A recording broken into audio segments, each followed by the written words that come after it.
Ráðherra, bæjarstjóri og aðrir fundargestir. Ég vil byrja á því að bjóða ykkur velkomin til þessa íbúafundar sem boðað til af hálfu Reykjanesbæjar vegna tvöföldunar Reykjanesbrautar. Það er gaman frá því að segja í framhjálpi að þetta er annar íbúafundurinn sem að Reykjanesbær stendur fyrir í þessari viku. En sá fyrri var haldinn síðastliðinn mánudag byggingu nýs skóla. Mikil umræða hefur átt sér stað að undanförnu samgöngumál og aðalástæðan fyrir því að í fjárlögum ársins 2017 ekki gert ráð fyrir þeim fjármunum til samgöngubóta sem skrifað voru inn í nýlega samþykkta samgönguáætlun og munar þar verulegum upphæðum. Ekki síður hefur það mótað umræðuna tvöföldun Reykjanesbrautar að skelfileg slys hafa átt sér stað á einbreiðum köflum brautarinnar að undanförnu, sem minnir okkur á hversu hættulegir þessir einbreiðu kaflar eru. Tvöföldun Reykjanesbrautar á sínum tíma var mikil samgöngubót fyrir alla og ekki síst fyrir okkur Suðurnesjamenn þar sem hún eina leið okkar inn á höfuðborgarsvæðið. Síðan þá hefur umferð brautina aukist gríðarlega og nánast allir þeir sem heimsækja Ísland þessa dagana keyra Reykjanesbrautina til og frá flugstöð. Braut sem hættuleg og varasöm í báða enda. En það eru ekki bara ferðamenn sem fara Reykjanesbrautina, heldur hafa stórflutningar brautina aukist samhliða auknum útflutningi með flugi og aukinni atvinnustarfsemi á Suðurnesjum. Þar má til dæmis nefna ferskfiskútflutning sem keyrður Grindavíkurveg og inn á Reykjanesbraut. En það kemur ekki bara fiskur frá Grindavík þessa leið. Heldur framleiðslu af Suðurlandinu öllu einnig ekið þessa leið Suðurstrandarveg og Grindavíkurveg, Reykjanesbraut og upp í flugstöð. Og við getum rétt ímyndað okkur hvaða afleiðingar það hefur ef þessi stóru farartæki lenda í óhappi á brautinni og það á engin séns á móti slíkum farartækjum ef árekstur að ræða.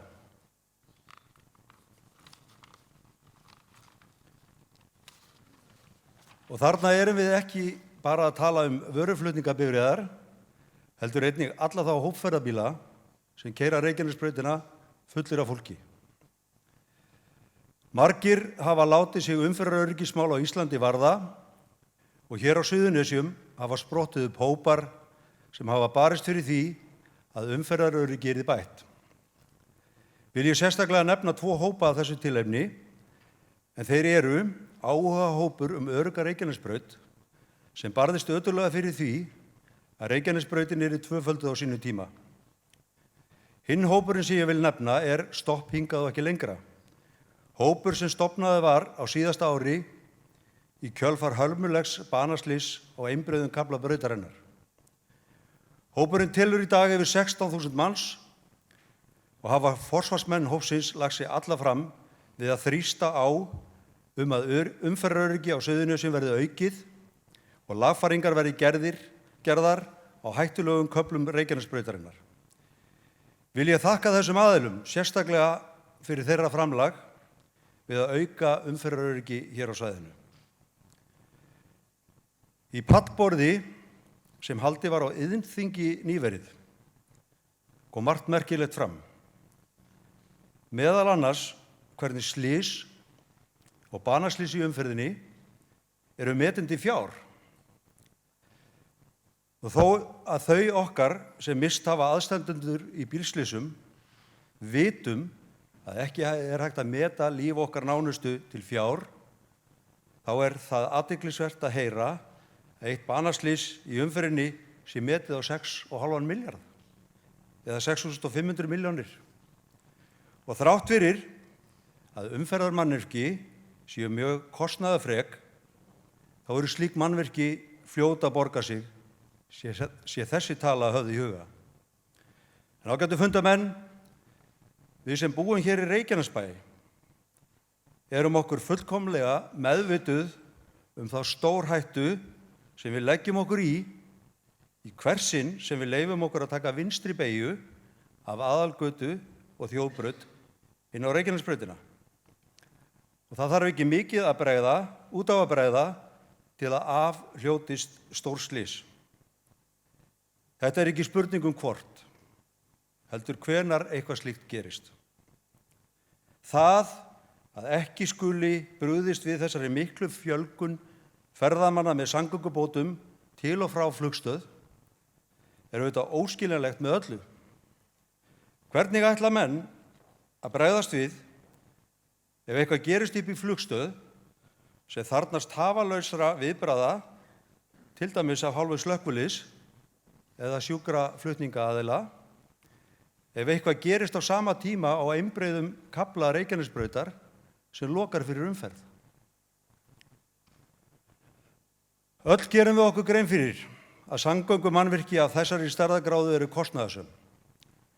En við sem hér búum vitum það einnig að ríkið hefur selt mannvirki á varnarsvæðinu fyrir 18 milljarða króna. En hefur á sama tíma eytt það bil 7 milljörðum í rekstur Þróunarfélags Keflavíkurflugvallar. Eftir standa 11 milljarðar sem ríkið hefur haft í beinan hagnað af þessari sölu. Núverandi og fyrrverandi fjármálaráðherrar hafa ekki ljáð máls á því að skilja eitthvað eftir af þessum fjármunum hér á svæðinu. Reykjanesbær hefur alveg frá árinu 2006 þjónustað þá sem fluttu inn á varnarsvæði og í mörg ár voru útgjöld veruleg umfram tekjur.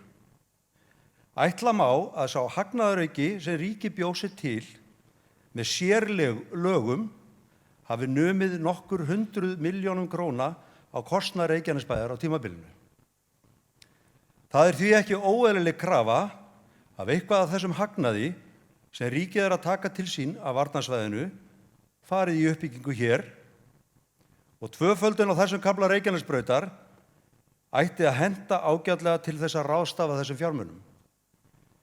Krafan tvöföldun Reykjanesbrautar getur hins vegar aldrei orðið flokkspólitísk, en hún er svo sannarlega pólitísk og snýst líf og limi tugþúsunda einstaklinga á hverjum einasta degi. Þess vegna hljótum við öll að geta sameinast þessa kröfu. Góðir fundamenn, leið og ég segi þennan fund settan, vil ég biðja Ólaf Helga Kjartansson, Íslandsmeistari í blóðgjöf, að taka við fundarstjórn og stýra fundinum til enda. Góðar stundir.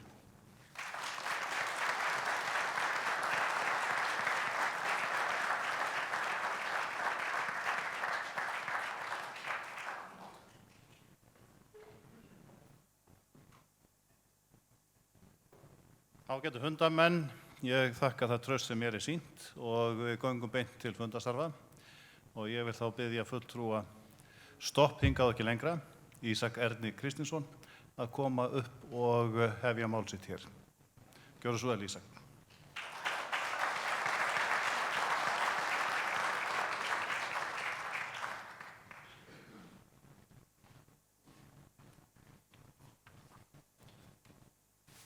Fundarstjóri, ráðherra, bæjarstjóri og kæru samborgarar.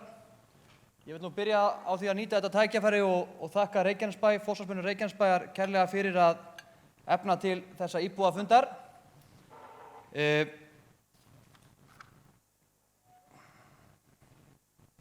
ætla að byrja á því að sýna ykkur þessa glæru hér, en hér segir að ekkert banaslys hafi orðið á tvöfalda veggaflanum frá því að við hófum að aka hann. Þessi frétt er af vef Víkurfrétta og hún er rúmlega ársgömul og þarna stendur 15 ár frá 1000 manna borgarafundi. Það er nú eitthvað færra hérna en ég hlakka nú til að vita hversu margir eru að fylgjast með á vefnum og eiga Víkurfrétti líka hróskilið fyrir að streyma þessu beint. Aðeins svona hvaðan við erum að koma, þessi frétt er síðan 2008, þarna er Kristján L. Möller, þáverandi samgönguráðherra, að klippa og borða áfanga sem þá að vera að ljúka við tvöföldun Reykjanesbrautar og við höfum ekki klippt á fleiri borða síðan. Við höfum ekki farið í framkvæmdir á Reykjanesbrautinni nema sveitarfélagið fór í framkvæmdir við Hringtorg út við Fitjar, en á sama tíma hefur viðhald verið að skornum skammti og menn hafa ákveðið að slökkva á öðrum hvorum ljósástur. 7. júlí, líkt og forseti bæjarstjórnar rakti hér áðan, stofnuðum við Guðbergur Reynisson þennan Facebook-hóp. Það var í kjölfarið af hörmulegu banaslysi sem átti sér stað á vegamótum Reykjanesbrautar og hafnaafleggjara. Þetta var kornið sem fyllti mælinn. Hérna má sjá hluta af framkvæmdahópnum. Við ákváðum svona í kjölfarið að stofna framkvæmdahóp utan verkefnið. Strax á öðrum degi voru komin hann að tæplega 10.000 manns. Áðan því ég kíkti eru 17.533 aðilar í hópnum. Við bættum við hann að sikkurum 20-30 einstaklingunum við Guðbergur og svona fór þetta af stað og áður vissum að var þetta farið að telja þennan gríðarlega fjölda.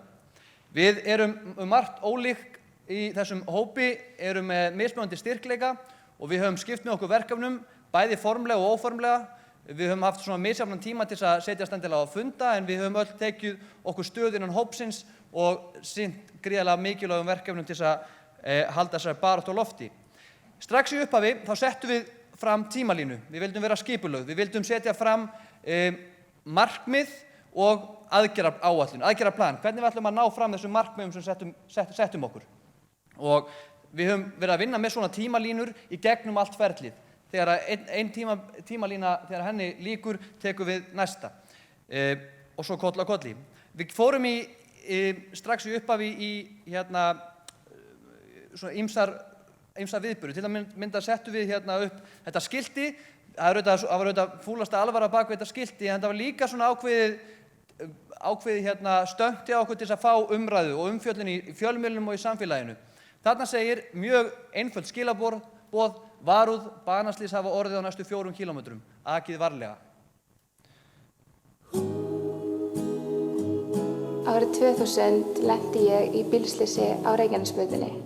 Þar var ég í bíl með pabba mínum og sofnaði hann undir stýri og lentum við á bíl með öðrum hjónum. Ég kastaðist út úr bílstólnum og var eina sem lifði af. Stopp, hingað og ekki lengra.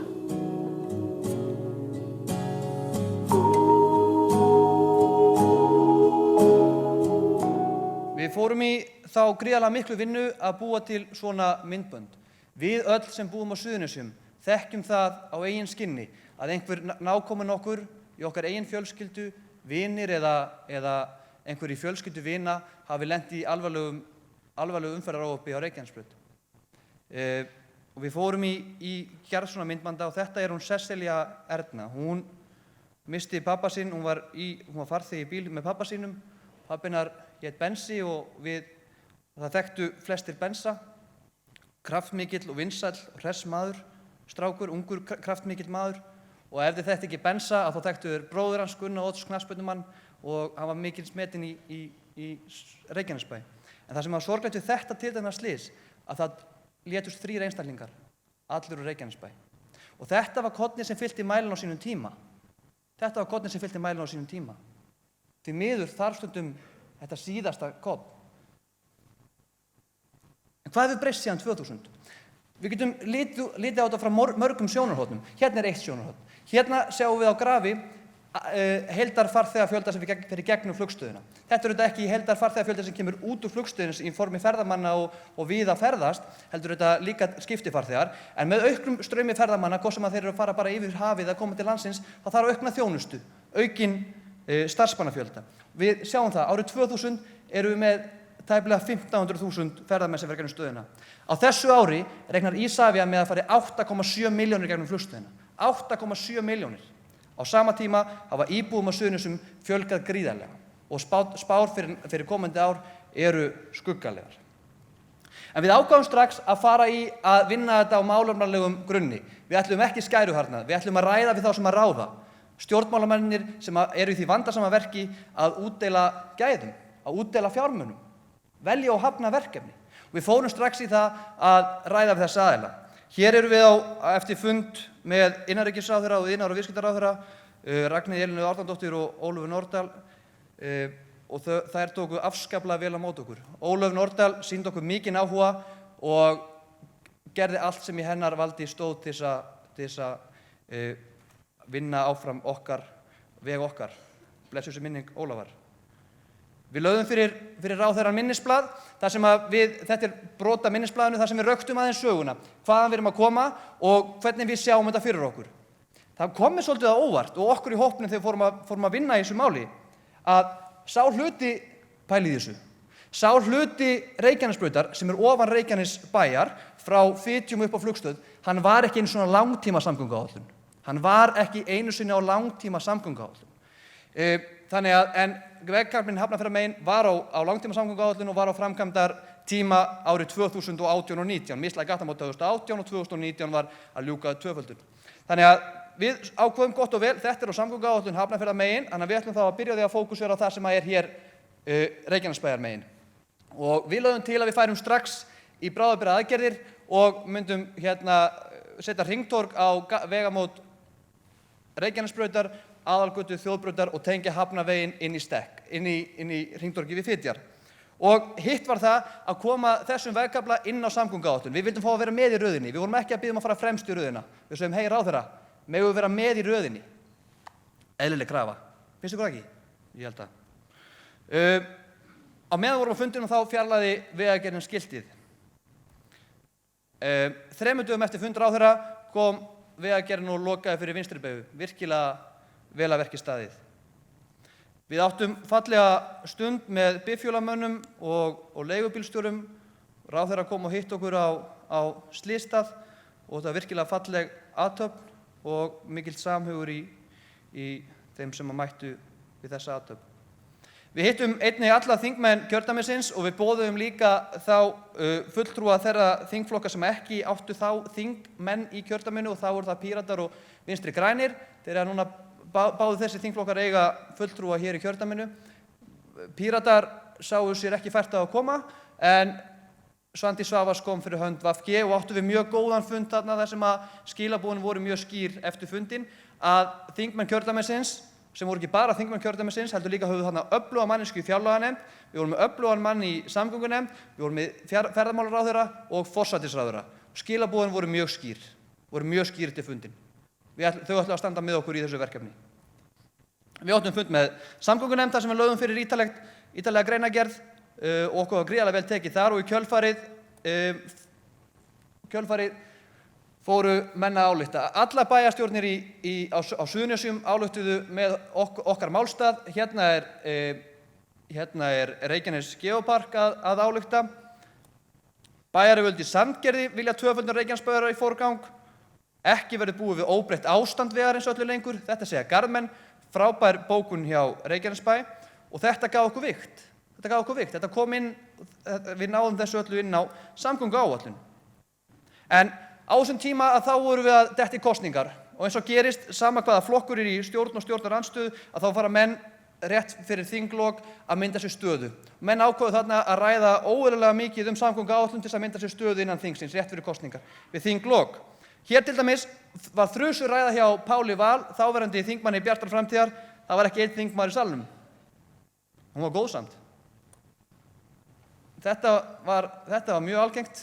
Við Guðbjörgur sátum fastir að bíða eftir að þetta myndi klára svo þetta geti gengið til atkvæðagreiðslu. Þetta var mjög algengt. Það var eitthvað að ræða málin inn á skrifstofu forseta þingsins. Svo fór ég í viðtali á Víkurfréttum fyrir hönd hópsins að tala um samstöðuna. Þarna var þetta komin á samgönguáætlun. Og það sýnir okkur í þessu máli núna og í kringum aldamót að þegar við á Suðurnesjum stöndum saman, ekki svo oft sem að það gerist, spurning hvort að Njarðvíkingar fara að halda mig Keflavík í körfunni núna, en þegar við stöndum saman að þá stoppar okkur ekkert, ekki neitt. Samgönguáætlun er samþykkt, ríkið leggir til 300 milljónir í bráðabirgðaaðgerðir, Reykjanesbær hefur samþykkt fjármuni fyrir sitt leyti innan úr bæjaráði og Isavia hefur líka ákveðið að taka þátt í þessum framkvæmdum, ef við skilum rétt. En á sama tíma voru að lenda í þessu. Á sama tíma og við vorum að vinna ötullega að framgangi þessa máls, að þá þurfti fólk að láta lífið í umferðinni og þessum vegköflum sem við vorum að tala um. Við fengum svo viðurkenningu, hópurinn, 17.500 manna hópur, fekk viðurkenningu frá Víkurfréttum sem menn ársins 2016. Þó að við 4 séum þarna á myndinni þá erum við að taka á móti viðurkenningunni fyrir allan hópinn. Þarna, ég man mjög vel eftir þessu, við vorum ótrúlega stolt og glöð fyrir hönd hópsins, fór vel á með okkur og ritstjóra Víkurfrétta, það var mikið hlegið og gleði. Þegar ég kem heim, að þá er þetta fréttin. Sama dag. Ung stúlka lét lífið á Grindavíkurvegi. Sama dag. Svona er veruleikinn. Hann hittir mann, slær mann utanundi með ískaldri tusku.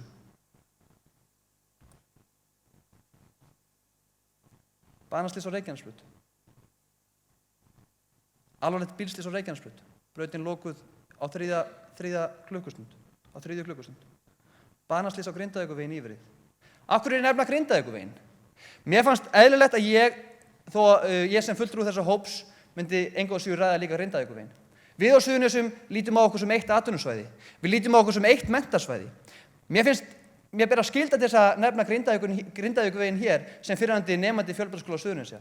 Ég átti frábæra vini þar í skólanum sem að ferðust þennan veg fram og tilbaka hverjum einasta degi til að sækja sér menntun. Mér finnst eðlilegt að ég ræði þetta hér fyrir starfsfólki sem ég er með í vinnu sem býr í Grindavík og þarf að fara af flugstöðinni á hverjum einasta morgni. Mér ber að skylda til að segja það hér fyrir samborgara mína hér í Reykjanesbæ sem að vinna í Grindavík að Bláa lóninu að nefna þennan veg. Þetta er eitt atvinnusvæði, þetta er eitt menntasvæði. Við erum eitt þó svo að við séum með sikkur á stjórnsýsluna.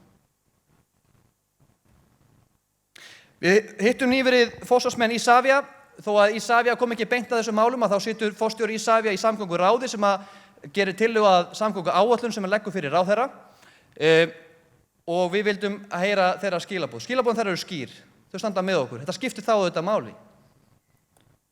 Við hittum Jón Gunnarsson, nýjan samgönguráðherra á dögunum, við áttum svakalega góðan fund með honum, fórum yfir stöðuna, það er auðvitað ekkert nýtt sem hefur gerst, við höfum náð gríðarlegum árangri, en nú er okkar vinna og mál að þrýsta á yfirvöld að flýta þeim aðgerðum sem eftir eru. Og við verðum að hrósa því sem vel er gert. Núverandi ráðherra flýtti gerð mislægra gatnamóta við Krýsuvíkurveg 1 ár og var tekin skóflustunga við það verk í dag. En betur má ef duga skal. Við erum núna hópurinn að horfa á Hafnarfjarðarmegin. Þegar við fáum þessi hringtorg sem að koma seinni hluta þessa árs og tengingin niður við Fitjar á næsta ári, þá sjálfkrafa lækkar umferðarhraðinn og umferðaröryggi eykst. Við verðum auðvitað að við getum ekki étið fílinn í einum bita. Þannig að við erum núna að horfa á þann vegkafla og við erum að skilaboðin okkar til ráðherra voru skýr. Ég veit að ráðherra mun örugglega fara yfir þetta vel á eftir. En þetta var svo fréttin nokkur dögum seinna, ekki ráðist í framkvæmdir á brautinni fyrr en 2019 segir vegamálastjóri. Þetta er auðvitað ekki vilji vegamálastjóra, þetta snýr að fjármagni, þetta snýr að peningum, þetta snýr alltaf peningum. Þetta er frétt sem í kjölfar á stofnun okkar hóps, þá var G. Pétur Matthíasson upplýsingafulltrúi í Vegagerðarinnar inntur eftir því og spurður að því hvað kosti að klára tvöföldunina. Vegagerðin segir 10 milljarðar. Sem er ekki stóri peningar í stóru myndinni. En mér finnst líka eðlilegt hér að því að ég veit að það verður rætt hér í pallborðið eftir og ráðherra mun örugglega fara að ræða það hérna varðandi vegtolla. Mér langar að vera alveg skýr. Þetta er gamans, ég skal gefa ráðherra það eftir. Já, hérna frá 1970, fékk það hérna frá Kela safnara, Kela grallara sem er hérna í salnum. Þetta er hérna frá því að við vorum síðast með hérna innheimtu. Þetta er frá 1970. Ég get gefið ráðherra eitt miða á eftir. En það er ekki, við sem erum í stoppofnum erum áhugamenn bættar samgöngur í okkar nær umhverfi. Við erum ekki að segja hvernig eigi að fjármagna það. Það er ekki okkar mál. Við getum öll haft persónulega skoðunar á því hvort að vegtollar eða veggjöld séu málið eða ekki, með eða móti. Við getum líka haft persónulega skoðunar á því hvort að Isavia koma uppbyggingu þessa samgöngumannvirkis. Við getum líka haft skoðunar á því sem einstaklingar hvort að fjármunir sem hafa orðið til við sölu eigna á varnarliðssvæðinu eiga að nýtast til uppbyggingar á þessum vegkafla. En það er ekki okkar sem hóps að benda á það. Okkar sem hóps er að benda á hér þarf að gera betur. Og það er það sem við erum að gera. Ekkert banaslys á Reykjanesbraut frá tvöföldun. Ekkert. Og ég vil svona að lokum skilja eftir eina spurningu til ráðherra. Spurning mín er þessi. Er búið að hanna tvöföldun Reykjanesbrautar frá Fitjum upp á flugstöð? Ef ekki, hvenær hyggst ráðherra fara í að láta framkvæma þá hönnun? Af hverju spyr ég að því? Fyrirstaðan núna eru fjármunir og fjármagn. Okay? Þegar við erum búin að tryggja fjármunir og fjármagn, ætlum við þá að fara að bíða eftir því að þegar búið er að hanna. Setjum fókusinn strax á það að hanna. Við erum undirbúin, við erum búin að skipuleggja, sveitarfélagið, sveitarstjórnirnar. Við erum tilbúin þegar fjármunirnir eru til staðar. 5 banaslys á 7 mánuðum. 5 banaslys á 7 mánuðum. Takk fyrir.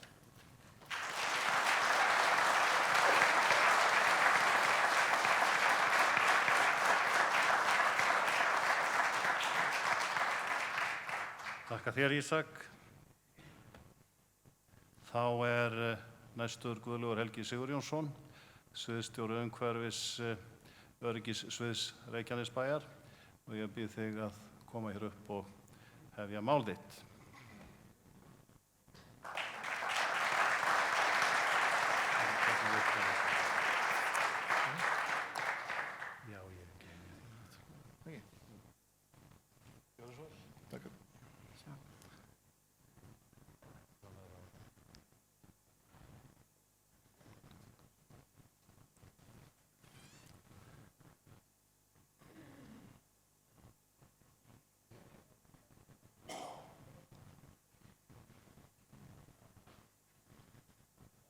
Ekkert að marka þessa tæknimenn, það var búið að segja mér að þetta væri einfalt.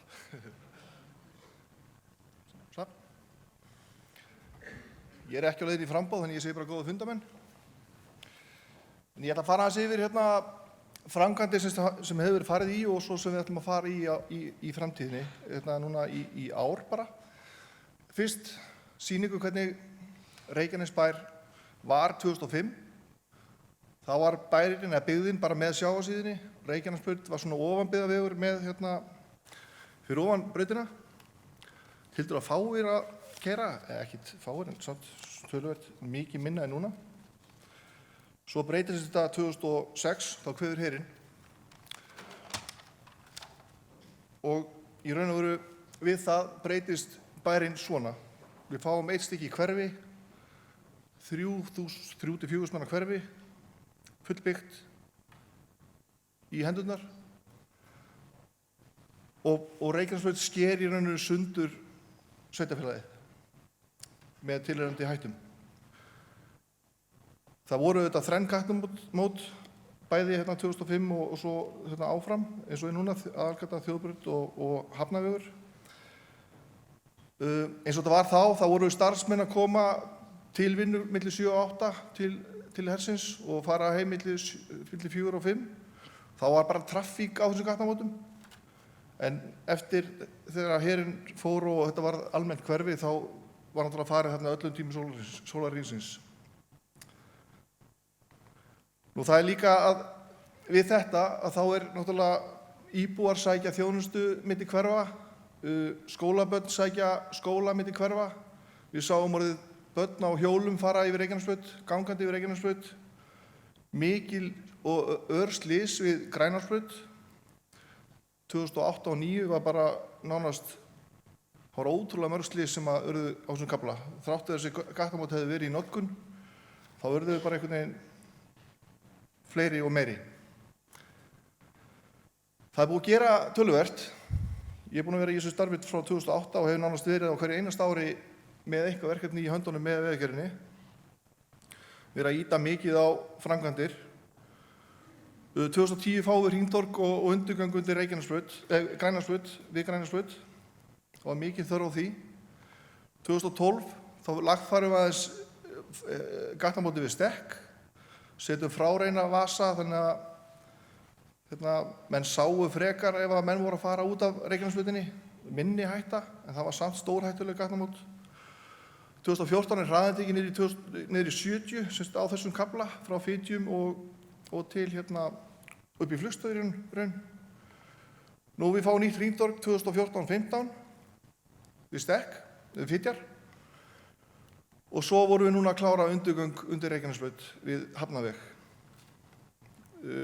Íbúar Ásbrú að sækja mikið þjónustu við Fitjar og við sáum oft börn og fullorðna með innkaupapoka á Reykjanesbraut. Nú, ég setti upp eina glæru sem sýnir hvaða framkvæmda við erum að fara í sem er búið að nefna hérna áður. Við stefnum á að fara í hringtorg við Aðalgötu og Þjóðbraut á þessu ári og það er í hönnun og verður klárt ef verður farið í sumar. Svo sjáum við hérna í horninu niðri að það er hafnavegurinn tengdur inn á Stekk eða Fitjar og þá voru búin að loka öllum þessum gatnamótum sem eru á Reykjanesbraut með hringtorgum eða öðrum sleifum. Nú, svo segjum við 2025, ég vona auðvitað að það komi fyrr, en við setjum upp planið að 2025 komi tvöföldun. Það komi hringtorgi núna á Aðalgötu verði hannað tvöfalt og við munum gera ráð fyrir því alla leið.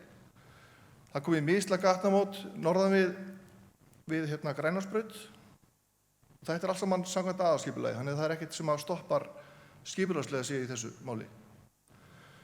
Nú, þegar að þessi tvöföldun kemur, þá hverfa þessi hringtorg við Grænás, við Þjóðbraut og við Stekk. Við ætlum að reyna að halda hringtorginu við Aðalgötuna áfram. Og þá kann fólk að spyrja, af hverju ekki að bíða? Af hverju eru að henda peningi í hringtorg ef við erum að fara að fá tvöföldun? Og það er eiginlega bara það, við getum ekkert beðið. Við verðum að klára þessi gatnamót. Þetta eru stórhættuleg gatnamót, öll sem eitt. Þessi punktar hérna sýna bara slys. Þetta eru bara hrein tæki og tól frá Samgöngustofu. Ég er ekki að búa til neitt með þessu. Þetta er bara beint af netinu frá Samgöngustofu. Og þetta eru bara misljót slys. Bláu punktarnir eru óhopp án meiðsla. Gulu eru slys með meiðslum. Grænu eru alvarleg meiðsli. Og rauður eru dauðaslys. Og bara til að benda á, þetta eru þessi gatnamót sem við erum að tala um, Aðalgata, Þjóðbraut, Grænarsbraut, Hafnavegurinn og Fitjar. Þetta eru 5 hringtorg sem talað um og við eigum 3 eftir. Og bara til að sýna ykkur áhrif hringtorga, þá er þetta þess fyrir og eftir komið þeirra. Þið sjáum hvað þetta eru svakalega mikla breytingar. Þó að þetta styttir tími frá hringtorgi kom, þá er þetta samt bara til að sýna ykkur hér við Fitjar. Og ég get alveg lofa ykkur því að ég held örugglega að þessi 3 punktar sem eru núna, sem við hafa verið gerðir eftir að hringtorgi kom, það er eftir að túristinn fór yfir hringtorgi að því að Navigation sagði ekki að veri hringtorgi á bílnum honum. Þannig það er bara svolítið. Ég held að sé, er ekki Súli? Já, ég held að sé alveg rétt mér. En þetta sýnir bara að hringtorgin virka. Þau eru fínt flæði í þeim. Þetta hægir á umferð, fínt flæði og miklu meira öryggi. En auðvitað er tvöföldun og misla gatnamót það besta, en ég er alveg til í það næst besta. Svo ef við höldum áfram með þessa slysakorta sýn hjá Samgöngustofu, þá sýnir þetta bara að þessi punktar, græni punktar er alveg ótrúlega margir á þessum kafla, frá Fitjum og upp í Rósaseltorg.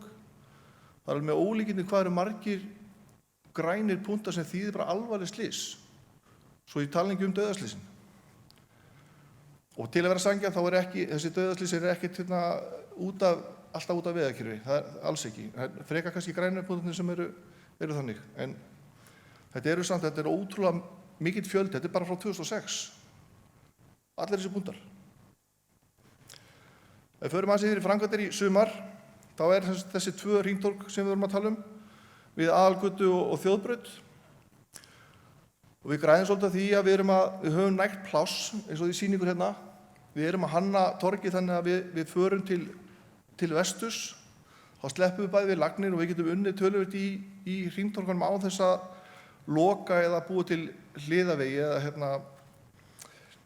bráðabirgðavegi. Það sparar okkur líklega einhverjar 40 milljónir að sleppa við bráðabirgðavegi við þessi hringtorg og líklega aðra 40 milljónir að sleppa við að færa vatnslagnir sem við höfum þurft að gera tvisvar út af undirgöngum.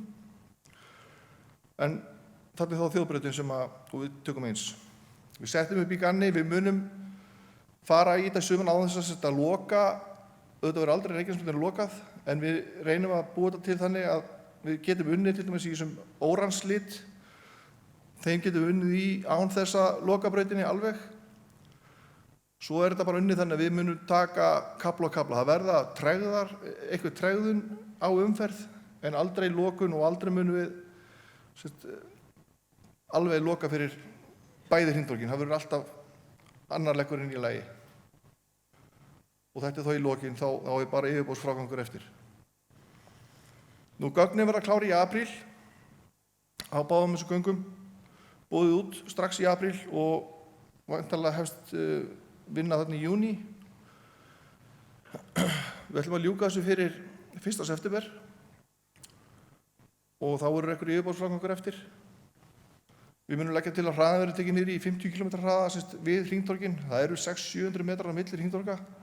Þannig að við munum ekki halda hraðann niður alla leið en hann fer þá upp í 70 á milli og einhverjar takmarkanir verða á vinstri umferð. Og við munum væntanlega þurfa að loka öðrum leggnum í einu í einhver tíma, en aldrei báðum. Það var ekki meira mér, ég er með meili hjá mér ef það er einhverjar ábendingar eða fyrirspurnir, en svo verð ég í pallborða eftir ef það er eitthvað sérstakt. Takk fyrir.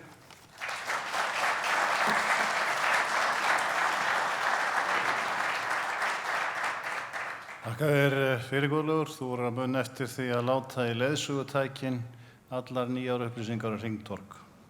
Þannig að menn fari ekki yfir þau framvegis. Næstu tekur til máls það er öryggi á vegum og ég ætla að biðja formann FÍB, Steinþór Jónsson, að koma hér og flytja okkur mál sitt. Nú ætlum ég að vita hvort þetta virkar eins og mér var sagt að þetta virka. Gott.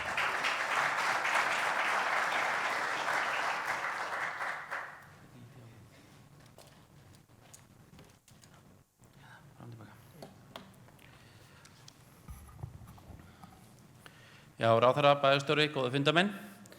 Ég vil byrja á að þakka fundarbjóðendum í Reykjanesbæ fyrir að fá að koma þennan fund og fá tækifæri til að kynna Eurorapp sem er framlag Félag íslenskra bifreiðeigenda til umferðaröryggis. Ég vil líka þakka fulltrúum stopphópsins fyrir þann kraft sem sá hópur hefur lagt til umræðunnar undanfarið og við heyrðum gott dæmi það hjá Ísaki hérna áðan. En það eru 16 ár og 2 mánuðir síðan ég stóð hér með 1000 manns fyrir framan mig ásamt ráðamanni þjóðarinnar til að ræða tvöföldu Reykjanesbraut. Og hér erum við komin aftur til að ræða sama málefni til að klára málið. En sem formaður Félags íslenskra bifreiðeigenda þá vil ég lesa hér fyrstu setningu í lögum félagsins.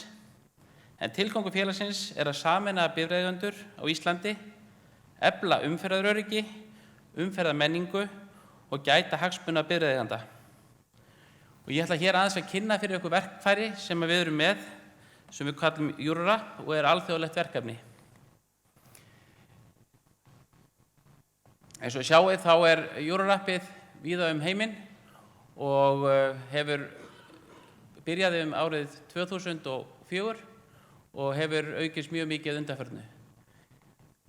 Það sem Eurorapp gengur út á er að við erum með ákveðin bíl, tækjabíl, sem keyrir alla vegi landsins og tekur upp myndband og merkir samhliða við alla þá þætti sem eiga sér stað á þeim kafla sem bifreiðin er.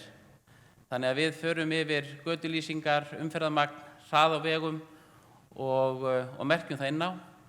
Og með þessum upplýsingum að þá myndast niðurstöður sem segir okkur hvernig vegurinn er samkvæmt þessum alþjóðlega staðli. Þannig að við erum auðvelt með að bera okkur saman við aðra vegi og vitum hvar við þurfum að bregðast við. Þetta er svona tækibúnaðurinn sem er í bifreiðinni og sá sem stýrir verkefninu, hann þarf sem að setja inn jafnóðum og hann keyrir inn á þessu upplýsingar og síðan skrá eftir á. Þannig að við fáum heildarmynd og þá fylgir alltaf upplýsingunum myndrænt hvað við erum að sjá og hvernig hlutinir eru. Mitt erindi hér mjög stutt, við erum bara rétt aðeins að kynna þetta en mér langaði að koma inn á hér þessu 10 slysamestu vegi landsins en eins og við sjáum hér þeir eru flestir hérna í kringum höfuðborgina og hérna sjáum við því miður bæði Reykjanesbrautin okkar og Grindavíkurveginn sem við komum inn á og hér er umferðarmagnið mest á þessu horni og þess vegna skiptir mestu máli að við bregðumst við og förum í framkvæmdir á þeim hlutum. Stjörnumarkmið nú er ég að tala um vegi, ekki hótel, að það byggist á því að við erum með 92 km vegum sem eiga að vera 5 stjörnu og það þýðir það að það eru meir en 10.000 bifreiðar sem keyra daglega á þessum vegi. Síðan erum við með aftur rúmlega 200 sem eru 4 stjörnu markmið og svo framvegis. Því það er ekki ætlast til að vegur sem er með litla umferð, sveitavegur, við getum kallað það, sé 5 stjörnu vegur.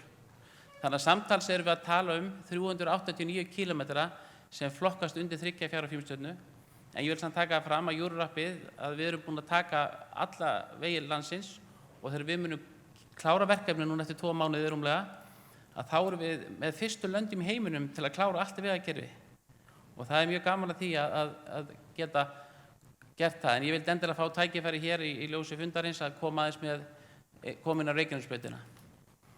Hérna sjáum við helstu aðkomuleiðir höfuðborgarsvæðisins og hér er svona áberandi gulur litur í kring og það þýðir svona meðaltalvegarins 3 stjörnu sem við erum að fá hérna í kringum höfuðborgina. Reykjanesbrautin, hún er hér sýnd myndrænt og við sjáum hérna á efri myndinni að við erum að fá 3 stjörnu veg en á neðri myndinni sem er leiðin til Reykjavíkur, sama Reykjanesbrautin, erum við að tala um að hluti hennar er 4 stjörnu, smákafli 5 km 5 stjörnu og svo annar kafli 4 stjörnu. Og þá er ég ítrekka, ég er eingöngu að horfa núna á tvöföldunina. Það sem er ekki tvöfaldað er 2 stjörnur og jafnvel minna. En ástæðan fyrir þessu, og það er kannski til að útskýra hvað er mikilvægt fyrir okkur að átta okkur á hvað þarf að gera, er að á leiðinni frá Reykjavík að þá erum við með ljósastöruna sem ég veit að mun örugglega koma fram í umræðuna eftir. Og þeir eru að draga niður stjörnugjöfuna vegna þess að þeir eru ekki varðir með vegriðum og búa til hættu að við lendum á þeim og auki er það vitað að þeir eru ekki samkvæmt staðlum og er ekki að brotna þann veg sem þeir þyrftu að brotna samkvæmt því sem að gert er ráð fyrir í þessum staðli. Þannig hérna sjáum við að það er öruggara að fara til Reykjavíkur heldur en að koma tilbaka. Og við þurfum einmitt að hugsa þennan hlut þegar við ræðum með lýsinguna og annað slíkt. En auðvitað ætti hún að vera á milli brautana og vera varin með vegriðum. Þegar við erum búin að gera ákveðnar breytingar og laga að þá er hægt að hækka hámarkshraðann á þessum tvöfaldakafla upp í 110-120. Ég er ekki að segja það sé markmiðið. Ég er að segja með litlum breytingum þá er vegurinn, þá þolir hann það. Sem því að við höfum smá bil til þess að vera örugg. Því 90 km hraði og 110 km hraði kallar á betri veg. En þetta er nú kannski smá flókið mynd en svona aðeins til að sýna ykkur að vegakablinn, hann breytist. Það sem er ákveðin kabli hérna næst kaplagrygga sem er slæmur, svo kemur jafnvegur sem er betri og svo vestan aftur í hinn endan. Og hérna er þetta aðeins nákvæmar. Og eins og ég segi, ég hef nú ekki tíma til að fara þetta nákvæmlega en samt er ég að sýna ykkur hér að Krísuvíkurvegur, hann er þarna númer 1 og hann er alveg að detta niður í 1 stjörnu við gatnamótin og aftur þarna við geymslusvæðið og straum er punktar númer 2 og 3. Þannig að það er rétt ákvörðun að fara að drífa sig í því að klára eins og samgönguráðherra er að gera núna að klára þessi gatnamót. En þið sjáu þetta eru toppar og þeir detta niður í 1 stjörnu, 2 stjörnur og meðaltal Reykjanesbrautar eru 3 stjörnur. Og hérna bara svona ganni er svona hluti af myndinni sem við sýnum yfir landið því að við erum að horfa til alls landsins í þessu verkefni og hér sjáum við að kaflarnir koma rauður 2 stjörnur, svartir 1 stjarna og gul 3 stjörnu og við sjáum ekki einu svona í græna litin sem er 5 stjörnur.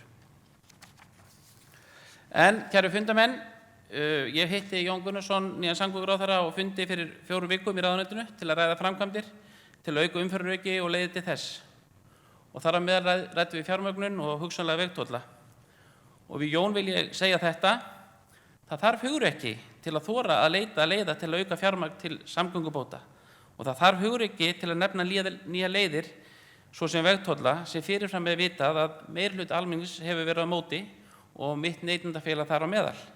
En þú, Jón, mátt vera viss að við í stjórn Félag íslenskra bifreiðeigenda sem gætum hagsmuna 60.000 meðlim okkar munum hlusta, við munum taka þátt með þér og við munum finna leiðir. Við höfum líka hugrekki til þess því við einfaldlega verðum að bregðast við, finnum leiðir og klára þetta saman. Og við fundamenn vil ég segja, við erum öll hér í sama báti, eða mættum frekar orða það sama bíl. Hvort sem við erum hér til að flytja erindi, erum íbúar svæðisins eða ráðamenn þjóðarinnar, þá keyrum við öll og fjölskyldur okkar Reykjanesbrautina. Þess vegna skulum við öll berja saman við að klára tvöfaldan Reykjanesbrautar og aðra þær framkvæmdir þar sem öryggi vegfarenda er ábótavant. Líf okkar eigin fjölskylda er þar í húfi. Það er gaman að vita til þess að hér er stór hópur sem stendur á bakvið, það var nefnt áðan 17.000 manns, sem hér eru að fylgjast með bæði á netinu og í beinni útsendingu og fyrir utan þá sem hér eru komnir. Og ég vil segja við ykkur, það eru þið einn sem geti komið þessu til leiðar. Ég tala þar reynslu, við vorum áhugahópur, en við vorum með hópinn borgarafundin árið 2000 sem okkar kraft og styrk í því að klára brautina. Þannig að það eru íbúarnir, það eru við vegfararnir sem getum látið þetta gerast. Hér hafa allir lýst vilja, stopphópurinn, ráðherra og fleiri til að vera verkfærin ykkar og vilja fara í framkvæmdir, annars væri ekki verið að sækja fjármagn. Og við skulum standa saman og láta hlutina gera, klárum tvöföldunina saman. Takk fyrir.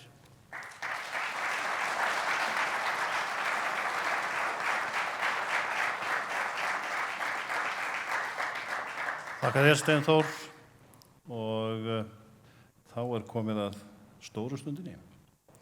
Það bjóða samgönguráðherra velkominn og býð hann í pontu hér. Gjörðu svo vel, Jón Gunnarsson. Leið og ég óska þér að sjálfsögðu til hamingju með nýtt embætti.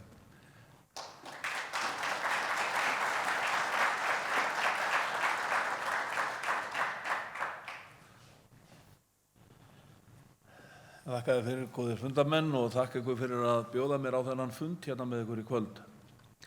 Ég vil líka þakka þeim sem hafa flutt hér erinda á undan, stopphópnum auðvitað fyrir alla þeirra vinnu og áhugaverðan fund sem ég átti með þeim daginn, málefnalegan, eins formann FIB og góðan fund sem við áttum saman, og ég vona að hann sé komið með erindi frá okkur núna þar sem við erum að stofna samráðshóp vegna þeirra vinnu sem er í gangi í ráðuneytinu aukið kraft í vegaframkvæmdir. Ætlum að kalla til samráðs þar sveitarfélögin, FIB og fleiri aðila. En ég keyrði Reykjanesbrautina, náttúrulega hérna suðurautin núna, en ég keyrði hana líka í bæinn í gærmorgun þegar ég var að koma frá Bandaríkjunum. Þar hafði ég þá keyrt áður en ég fór í flug í 3 tíma ofan úr New York fylki eftir 5 stjörnu vegi. Og það er nú þannig þegar maður er komin í svona starf eins og ég hef tekið að mig núna, að þá er maður farin að líta betur í kringum sig og hugsa aðeins dýpra.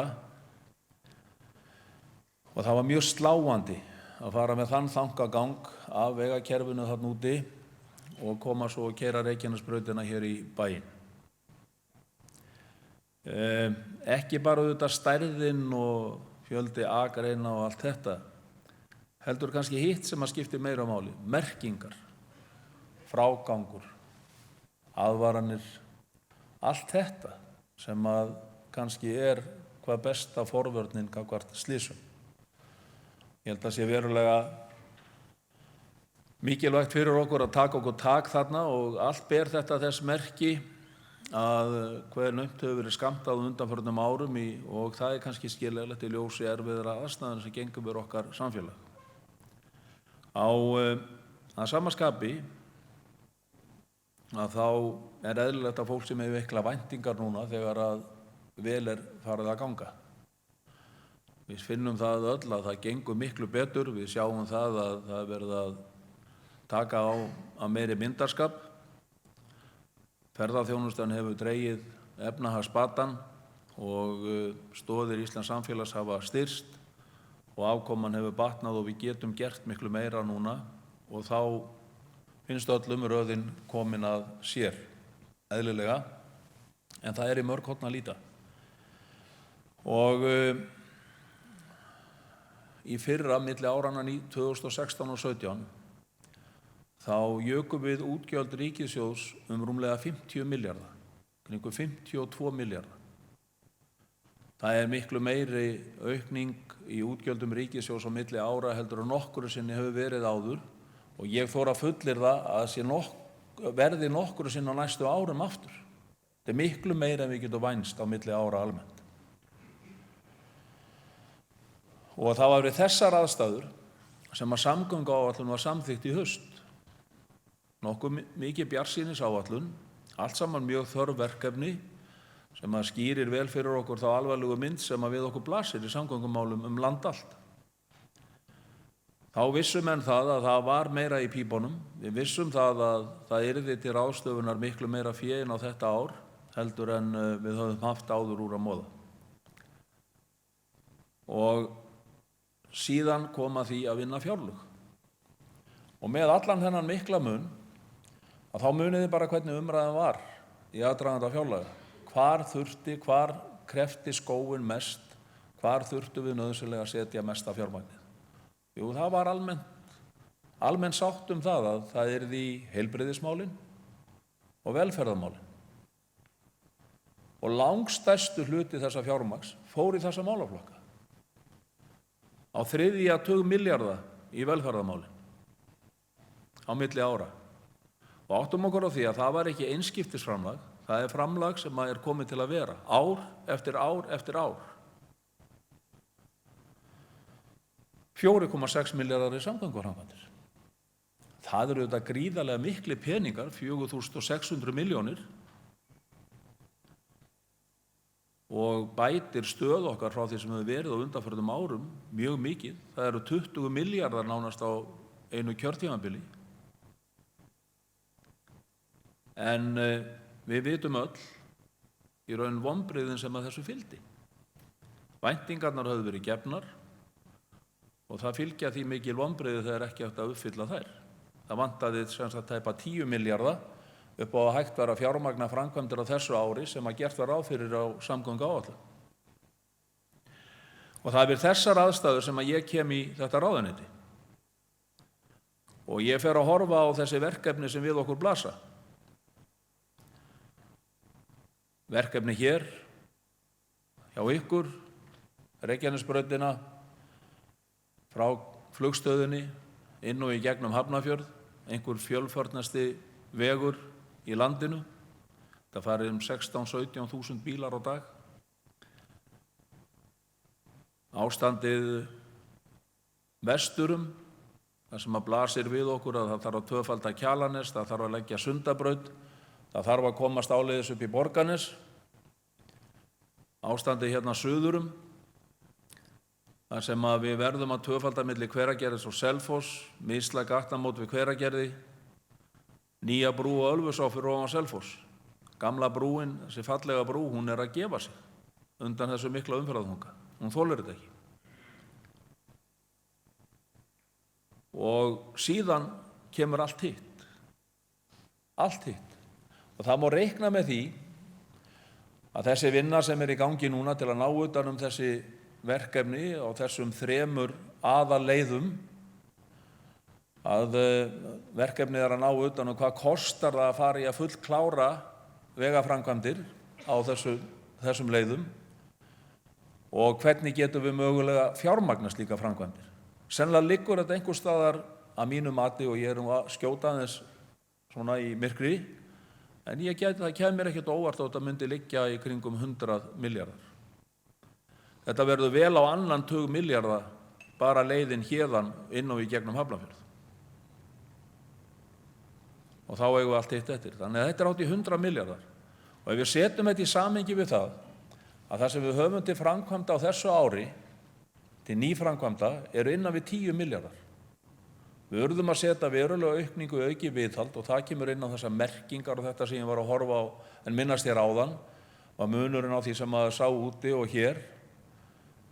Við jukum 40% framlag til viðhalds á þessu ári og þess mun sjá stað allstaðar á landinu. Hluta því verðum við sjá á Grindavíkurvegi og hér allt í bættum merkingum og svona viðhaldi og þjónustu. En við jukum framlagið þar úr 5,8 milljörðum í 8,1 milljarð. Og við höfum eins og ég segi 10 milljarða til nýframkvæmda á ári. Mun þetta aukast mjög mikið á næstu árum? Getum við reiknað með því bara í öllu raunsæi að þetta muni aukast mikið?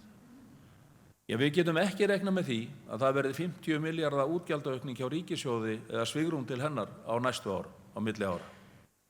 Það liggur kannski nær svona 20-25 milljarð miðað við þær áætlanir sem við erum að gera nú. Og getum við þá reiknað með því að við séum að fá helmingina því í vegaframkvæmdir eða jafnvel meira? Nei, ég held að við séum að horfa á það að velferðarkerfið og heilbrigðiskerfið, þessi stóru útgjaldamiklu þættir, þeir munu tosa til sín mikið fjármagn áfram. Og ég held við séum flest sammála um það sé mikil þörf þar. Við höfum þá skólakerfið eftir og allt hitt sem við þurfum að fjármagna. Þannig að án einhverja frekari gjaldtöku, án einhverja frekari skatta, að þá verður þetta bara með þessum hætti. Auðvitað breytist framkvæmdagetan, 20 milljarðar á einu kjörtímabili, þetta mun breyta miklu, en verkefnin eru svo ofboðslega stór. Ég fór yfir það áðan að bara á þessum svæðum sem við erum að skoða sérstaklega núna í ráðuneytinu eru þetta kannski einhvers staðar nálægt 100 milljörðum. Þá eigum við eftir Skógarstrandarveg fyrir vestan sem er bara algjörlega óboðlegur. Fullnaðarfrágangur á honum 6 milljarðar. Teigsskógur sem tengir á sunnanverða Vestfirði og kemst vonandi framkvæmdaleyfi á þessu ári fyrir, hann aðrir 6 milljarðar. Þarna orðið verulega mikil aukning í öllu atvinnulífi, mikill uppgangur í fiskeldi, að slátra 10.000 tonnum sem allt flutt með flutningabílum á síðasta ári og ég held að þar næsta ári reikni menn með að þetta getur 20.000 tonn. Algjörlega óboðlegir vegakaflar. Dynjandisheiðin sem eiginlega órjúfanlegur hluti Dýrafjarðarganga má reikna með svona 3 milljörðum. Dettifossvegur fyrir norðan. Hann svona 2 milljarðar í að klára. Berufjarðarbotn, hann svona 1,5 milljarður. Við Höfn í Hornafirði, Hornafjarðarfljótið, það aðrir 4 milljarðar. Uppsveitir Árnessýslu sem og Ásarhrepps og Ölfusid, þar sem vegakerfið nánast algjörlega óboðlegt. Rútur að skella saman speglum nánast í hver einustu viku vegna þess að bílstjórarnir treysta ekki vegkontunum á þessum bílum. Þarna fer óboðslegu ferðamannastraumur nokkrir milljarðar. Þetta eru verkefni sem við okkur blasa og það við þessar aðstæður sem ég varpa fram þeirri hugmynd að við verðum að opna hugann. Við verðum að nálgast verkefni á raunsæjan hátt. Við getum nefnt alls konar leiðir í því sambandi, eins og það sé ekkert óeðlilegt að salan hér á flugvallarsvæðinu og eignum að hún renni í þessa framkvæmdir. Eða þá að aðflutningsgjöld af bílum renni í vegaframkvæmdir. En þetta jú bara ein stór kaka sem við að glíma, þar sem við erum að skipta samafla fé okkar, skattfénu okkar. Svigrúmið hefur aukist gríðarlega mikið og aðalatriðið eru auðvitað að stækka þessa köku, þannig að það verði ennþá meira til ráðstöfunar á næstu árum heldur en í dag. Og það að sjálfsögðu markmið okkar að skapa atvinnulífi, þær aðstæður að það vaxi og dafni enn frekar og við skjótum enn frekar sterkari stoðum undir samfélagið. En það ekki mikill vilji til þess að fara í einhverjar almennar skattahækkanir. Og ef við förum að taka peninga einhvers staðar úr þessari köku og setja í vegamálin, þá þurfum við að svara því hvaðan við eigum að taka það. Það þýðir ekkert að loka bókinu og segja við viljum fá þetta þarna og svo ekki söguna meir. Þannig að Þessi vinna er í gangi og við munum koma fram með niðurstöðu úr henni á vordögum. Ég vil vinna þetta hratt. Ég þoli ekki að hlutir gangi allt of hægt fyrir sig. Og ég vil þess vegna fá niðurstöðu í það hvort við getum náð fram sátt einhverja svona leið. Ég er þess alveg meðvitaður að það muni fylgja því gagnrýni að hefja gjaldtöku frekar heldur en er í dag. En gjaldtakan er til staðar auðvitað í Hvalfjarðargöngum og búin að vera í 18 ár. Og hún hefur gefist mjög vel. Göngin verða sem sagt greidd upp á næsta ári og verða orðin eign þjóðarinnar á 19 árum. Það er nokkru fyrr heldur en áætlað var. Þrátt fyrir það hefur einskiptisgjaldið verið 1.000 krónur síðastliðin 18 ár. Það var aldrei hækkað. Það ætti að vera 2.300 krónur miðað við verðlag þegar það var lagt á. Og í mínum huga, aftur á móti, þeir sem fara oft göngin, þeir borga 280 krónur fyrir ferðina. Og það er grundvallaratriði í mínum huga. Og umræðan finnst mér að ef við getum unnið okkur í eitthvað sátt í þessu, er það hvernig getum við hagað þessari gjaldtöku þannig að hún sé ekki á íþyngjandi fyrir borgarana. Já, ef við getum auki ferðahraða og stytt sem sagt ferðatíman 10-15 mínútur, þá erum við kannski að spara illlítir í eldsneyti. Þá erum við komið langleiðina með þetta gjald. Þá eigum við eftir að reikna þess virði sem tíminn er sem sparast við þetta.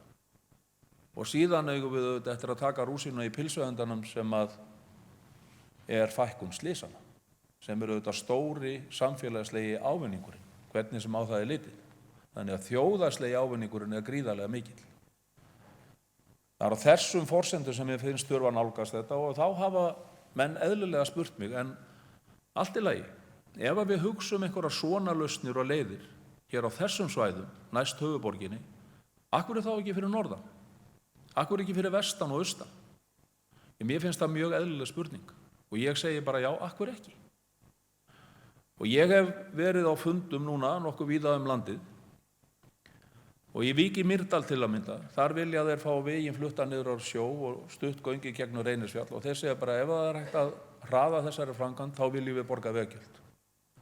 Á Seyðisfirði komu þau til mín daginn og sögðu ef það verður hægt að fara fyrr í Fjarðarheiðargöng að þá erum við tilbúin að borga veggjöld. Sama saga var á fundi hjá mér á Siglufirði daginn. Þar stóðu menn upp og segðu við viljum bara byrja að borga hér því að við viljum, það þarf að laga Múlagöngin í framtíðinni og við viljum fá hérna göng sem að losa okkur við hennar Siglufjarðarveg sem kannski var nú rótin að því að undirritað var gerður á samgönguráðherra því að hann velti nú bílnum sinna þar á jóladag. En það fór betur en á horfðist. En þannig að þetta er nú umræðan víða. Ég fékk skeyti núna í vikunni frá fólki norður í landi, hóp, svona ekki kannski ólíkum stopphóknum sem að hefur með að gera svona vegaumbætur á Norðurlandi og þau óskuðu þetta fundi þar hvort þau getur fengið fund til að ræða það að vera hægt að fara í að hraða frágangi og lúkningu Dettifossvegar gegn því að taka gjaldtöku þar. Við þurfum að gera okkur grein fyrir þessari mynd sem við okkur blasir og hver geta okkar er og við verðum að vera minnug þess að við erum öll í sama bíl eins og Steinþór orðaði það svo ágætlega hér áðan. Það skiptir ekki máli hvort við búum á höfuðborgarsvæðinu eða á Raufarhöfn í þessu tilliti. Við erum öll saman í þessu. Þetta er sameiginlegt átak okkar og það vill stundum gleymast í þeirri umræðu að við erum mjög fámenn þjóð í mjög stóru landi. Við erum 340.000 manns að leggja vegakerfi land sem er 3 sinnum stærra heldur en Danmörk þar sem 6 milljónir manna búa og byggja vegakerfi fyrir það land. Og öll þessi aukningi ferðamannastraumi til landsins sem við viljum greiða leið eru þetta rót vandans og markmiðið með þessum hugmyndum, ef þær geta orðið að veruleika, eru þetta að ná til þess að láta þennan hóp taka sem mestan þátt í þessari uppbyggingu með okkur. Akkur má ekki einskiptisgjaldið vera 1.800 krónur eða 2.000 krónur. Og bílaleigubílar verða alltaf að borga fullt gjald. Svo vil ég segja við sveitarfélög á þessum svæðum í kringum höfuðborgina, að það felast auðvitað eins og þið vitið gríðarlega mikil tækifæri í því að efla og tryggja samgöngur til og frá höfuðborgarsvæðinu. Við sjáum bara nú í dag með hvernig eftirspurnin er að aukast í öllum byggðarlögum. Akranes var að setja stórt lóðaskipulag á markað, Hveragerði, Þorlákshöfn er að auglýsa í sjónvarpi. Þið vitið alveg hver staðan er orðin hér á þessu svæði. Þetta eru þetta gríðarleg sóknarfæri sem er í þessu fólkin til að laða til sín ungt fólk. Það sem að íbúðaverð er að verða allt og hátt og fasteignamarkaðurinn er eiginlega hálfruglaður á höfuðborgarsvæðinu eins og staðan er, og það er ljóst að það mun taka langan tíma að vinna úr því. Þannig að það eru sóknarfæri í því ef okkur tekst að stíga alvöru skref inn í framtíðina. Ég ætla ekki að fara, ég get alveg sagt ykkur það, ég ætla ekki að fara í einhvern stóran pólitískan slag út af þessu máli. En ég ætla að leggja gögnin á borðið. Ég ætla að óska til málefnalegur umræðu. Og mér finnst umræðan hafa þroskast á þessum vikum sem veru liðnar frá því að við settum þessa vinnu í gang. Ég ítreka það að engar tillögur hafa verið mótaðar, en við erum á þessari vegferð. Við höfum markmið á þeirri vegferð, hvort við náum því verður bara að koma í ljós. Ég þakka ykkur fyrir góðan fund og hlakka til að taka á móti spurningum hér á eftir.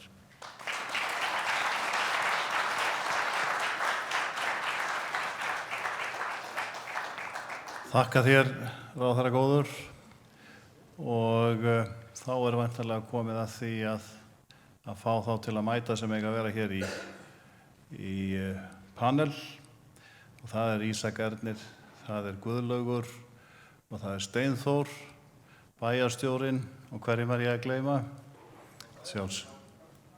Fyrirgjöf.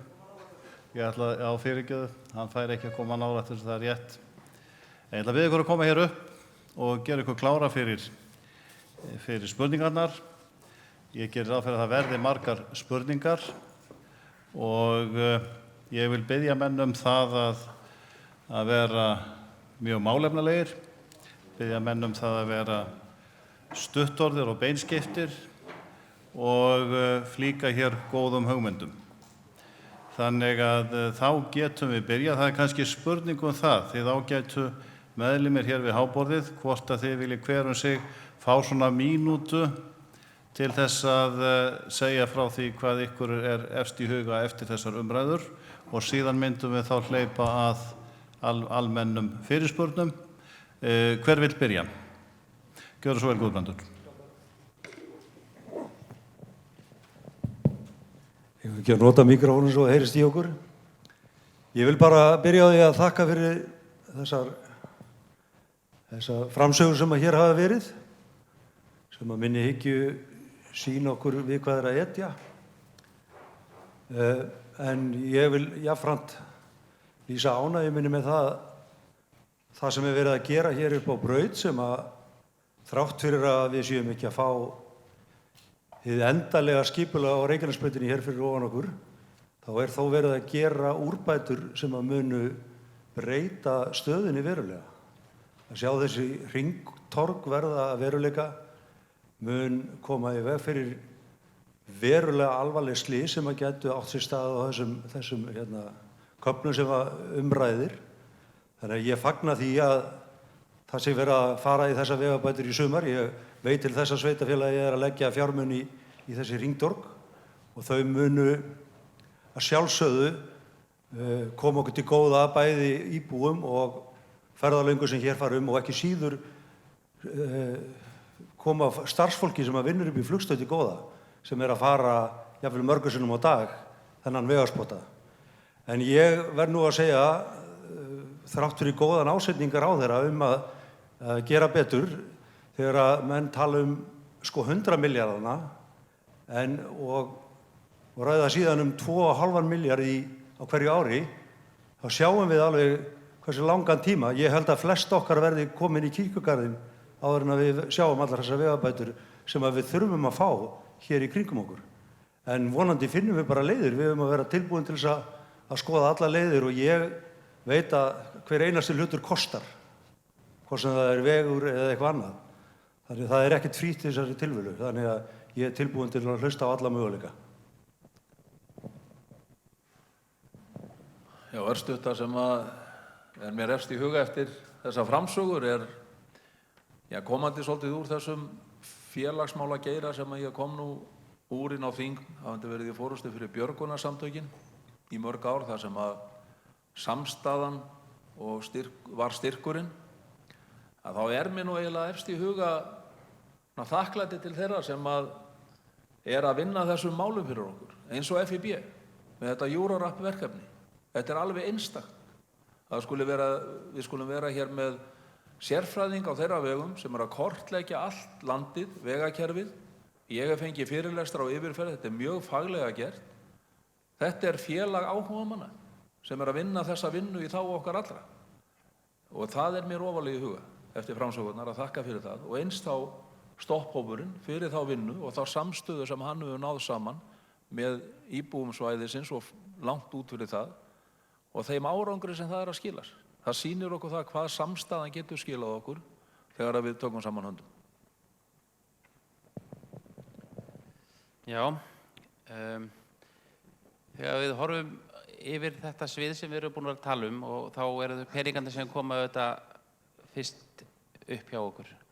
Og þegar við hjá FIB erum að vinna þessi gögn og erum að taka þetta saman, þá erum við að leggja fram hugmyndir 20 milljarða króna framkvæmdir. Það fylgir okkar plaggi. Þannig að sjálfsögðu þegar við heyrum hugmyndir vegtolla og aðra leiðir, þá auðvitað viljum við hlusta. Við vorum aftur á móti árið 2010 að ræða þessi mál og þá var ákveðið að fara ekki í vegtolla leiðina. En við teljum að það séu ýmsar leiðir til og við viljum og við erum búin að fá þetta bréf frá Jóni þar sem hann kallar eftir samstarfi við okkur og fleiri sveitarstjórnir og fleiri til þess að leita leiða til að búa til fjármagn. Og ég kasta bara fram einni lítilli hugmynd sem að við höfum rætt á okkar stjórnarfundum. Það er það að það er hægt að kaupa svokallaða límmiða sem að myndi þá fara í bifreiðar sem fara út á þjóðvegina. Og þá verðum við ekkert endilega einskorða okkur við ákveðna vegi. Það myndi þá dreifast jafnt á alla landsmenn. Þannig að það eru til ýmsar leiðir til þess að fá fjármagn og við ætlum að mæta til leiks með ráðherranum og þeim sem þar verða boðaðir og hjálpast til að finna þessar leiðir. Já, mér finnst bara gaman að heyra í samgönguráðherra. Mér finnst hann áhugasamur sitt svið og mér langar til að hrósa vegagerðarmönnum. Þeir fá ofta á baukinn fyrir seinagang og hægvinnubrögð. En ég verð að hrósa þeim samt. Þeir hafa gert alveg ótrúlega mikla hluti fyrir okkur suður frá því að við byrjum að hamast í þeim 2008. Og auðvitað bæjarfélagið hefur náttúrulega aldrei stoppað þegar við höfum óskað eftir fjármagni því það kostar alltaf bæði það skipulag að vera klárt og svo þurfum við að leggja til ákveðin hlut í framkvæmdir og það hefur aldrei stoppað þar heldur. Þannig ég er bara spenntur fyrir því ef að Jón Gunnarsson fer að móka inn peningum í innan lið þá munum vegagerðarmenn halda fram að hjálpa okkur. Já, það eru svona nokkur atriði sem ég væri til í að nefna. Í fyrsta lagi fylltist hjá mér inboxið eftir ræðuna. Það eru á 15.000 manns að fylgjast með okkur á vef Víkurfrétta og ég biðst afsökunar á því að ég var að tala um samstöðu Njarðvíkinga með Keflavík í körfunni. Það var eina sem satt eftir. Þannig að þeirri afsökunarbeiðni er komið á framfæri. Mér langar bara svona aðeins að koma með nokkrar staðreyndir. Reykjanesbraut, af því að ráðherra nefndi það áðan, tala um einn annarsamasta veg landsins, en þá er staðreyndin sú að Reykjanesbrautin er umferðarmesti þjóðvegur utan þéttbýlis. Við erum ekki að tala um Miklubraut, Kringlumýrarbraut, við erum að tala um þjóðveg utan þéttbýlis. Reykjanesbraut er þingmesti þjóðvegur utan þéttbýlis og gera má ráð fyrir að umferð aukist 13% á þessu ári á þeim vegi, miðað við umferðina sem af ári. Forseti bæjarstjórnar nefndi í ræðu sinni varðandi þessa milljarða með banaslysið, en það er bara vil ég segja að lokum er þess getið að í svari heilbrigðisráðherra við fyrirspurn á Alþingi í febrúar 2016, þetta er bara opinber gögn, svar frá ráðherra, kom fram að hvert banaslys í umferðinni kostar heilbrigðiskerfið, bara heilbrigðiskerfið, 659 milljónir króna. og hvert alvarlegt slys kostar 86 milljónir króna. Það er reyndar ósanngjarnt að tala að banaslys kosti peninga, það er ósanngjarnt. En þetta er allavega svona tölur sem eru til grundvallar.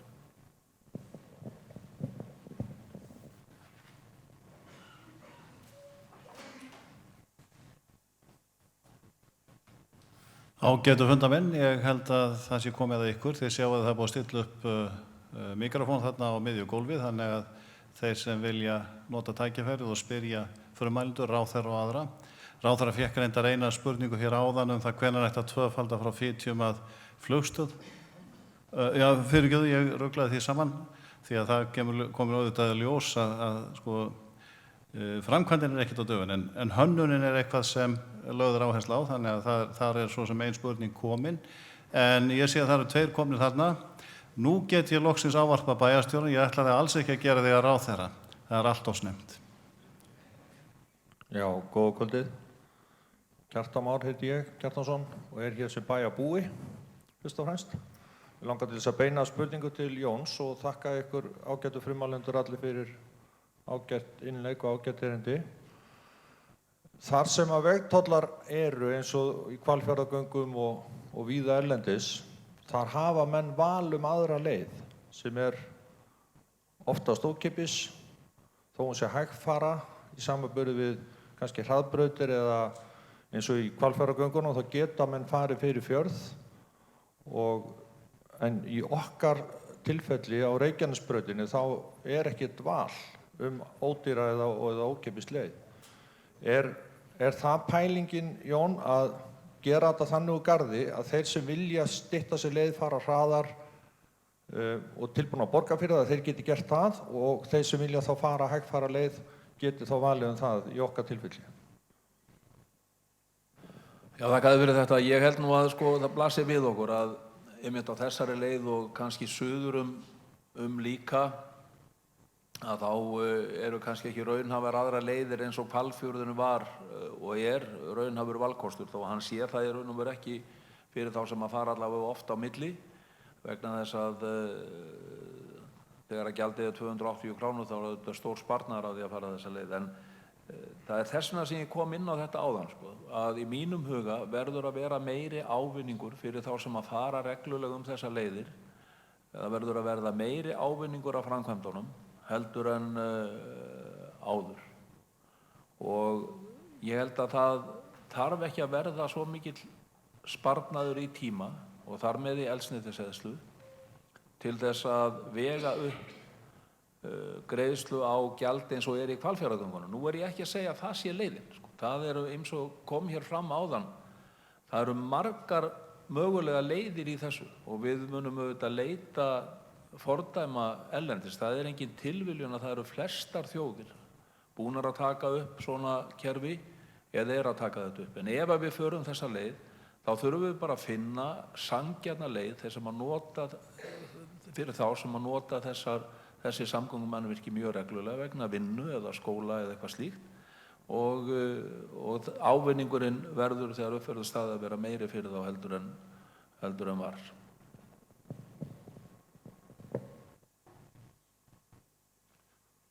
Góða kvöldið, Karl Óskarsson heiti ég, skipstjóri og ökukennari.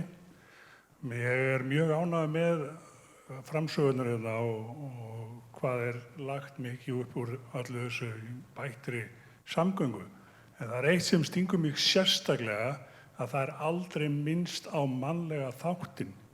Hvað getum við gert til þess að fá fólk til þess að hugsa jákvætt og skemmtilegt til umferðarinnar? Upplifun mín sem ökukennari svo að þetta eiginlega bara frumskógur. Meira að segja sko, fólk gefur okkur til dæmis fingurinn, steytir í einhvern hnefa, flautar á okkur og bara illgjarnt við ökunema og það lýsir best hversu slæmt viðhorfið Og svo það annað líka, ég minntist á að ég væri skipstjóri, banaslys til sjós voru fjölda mörg fyrir nokkrum árum síðan. En hvað gerðist? Sjómannaforustan og allir sem koma að beittu sig fyrir fræðslu og endurmenntun með þeim árangri að það eru engin banaslys á íslenskum sjómönnum síðustu 5 árin. Er ekki eitthvað sem við þurfum að gera til þess að bæta virðingu okkar við umhverfið? Það er fullt af fólki hér inni sem að ég veit og mæti dagstaglega sem að keyri með aðra hönd á stýri og síman í hinni. Og við teljum okkur verið í forsvari fyrir bættri umferðarmenningu.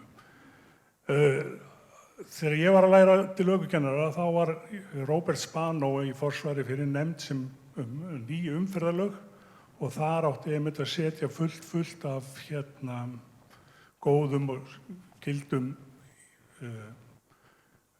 ákvæðum bætta umferðarmenningu og menntun og annað. En þetta dagaði upp í þinginu árið 2012. Þannig að nú er spurning minn til ykkar þingmanna hérna í salnum og ráðherra. Er einhver fyrirhugað að taka upp þetta plagg sem að til og að lagt gífurlega vinna í og leggja áherslu á bætta kennslu og bara endurmenntun. Öll hér inni höfum við gott af endurmenntun í þessu. Það eru margar stéttir í landinu sem að þurfa á endurmenntun að halda, einu sinni tvisvar á ári jafnvel. Hafið í hyggju að taka upp umferðarlög og skoða þetta með að setja endurmenntun á okkur. Viljið þið svara þessari spurningu strax eða fá fleiri? Ég get brugðist við þessu bara örstutt. Já, það er fyrirhugað hjá okkur að vinna í því að taka upp umferðarlögin. Þau eru orðin svolítið barnsins tíma. Sú vinna er að fara á stað. Ég veit ekkert það hvað kemur inn í þá breytingu. Það verða fagaðilegar kallaðir til ásamt starfsfólki ráðuneytisins í að fara yfir þetta og hvort það verður sett einhver endurmenntunarskylda. Það hefur þetta mikið breyst í þessu undanförnum árum. Auknar kröfur eru verið gerðar sérstaklega til atvinnubílstjóra og þeirra sem eru svona á þeim vettvangi en það verður að koma í ljós hvernig niðurstaðan verður úr þessari vinnu. Næsti, gjörðu svo vel. Gott kvöld, Kristján Jóhannsson heiti ég, íbúi í Reykjanesbæ. Þakka ykkur kærlega fyrir greinargóðar og áhugaverðar ræður hér í upphafi. Beina spurningum mínum til samgönguráðherra. Nú er það þannig að veggjöld eða vegatollar eru eitthvað sem við ættum að horfa á með athygli og skoða. Sérstaklega líta til Hvalfjarðarganganna með tilliti til stórnotanda. En það er annað sem að vekur athygli og síðast í dag var viðtal við starfsmann Samgöngustofu sem að talaði mismun á til dæmis starfsleyfum bílaleiga. Það er einskiptisgjald og það þarf aldrei framar að greiða neitt kostnað við það að reka bílaleigu til ríkisins. Bílaleigubílar eru skoðaðir eins og fólksbílar, einkabílar, meðan atvinnutæki eru skoðuð á hverju ári. Það leynist víða möguleikar til fjáröflunar. Lengi vel var það þannig að það var afsláttur af gististöðum, afsláttur af virðisaukaskatti, vegna þess að það mátti ekki hrófla við komu erlendra ferðamanna. Nú erum við komin í þá stöðu að við þyrftum helst að trappa það pínlítið niður. Er það ekki svigrúm til þess að sækja aukið fé? Eins og öll önnur atvinnustarfsemi í landinu þá er allt í lagi að gefa svigrúm meðan að atvinnustéttin er ung. Nú er þetta fullreynt. Við sjáum fram á 2,5 milljón ferðamenn hér á næsta ári. Hitt er annað, hvenær ætla menn að vakna og setja á komugjöld? Það var reynt að setja hér á ferðamenn að passa, það tókst ekki, en það var það kannski tilraun, eins og vegatollarnir eru hjá þér. En komugjald, hóflegt gjald á ferðamenn sem koma til landsins, eins og við þekkjum þegar við erum að ferðast sjálf erlendis. Við borgum komugjöld til flestra landa í Evrópu, svo ég tala nú ekki Bandaríkin. hvenær ætla þingmenn og ráðherrar að vakna upp við það að við höfum tækifæri núna, við þurfum ekki að mismuna neinum á grundvelli EES-samningsins, einfaldlega setjum gjaldið nógu lágt til þess að allir borgi og í heildarmyndinni þá finna menn ekkert fyrir 3, 5 eða 7 evrum á ferðalagi til Íslands.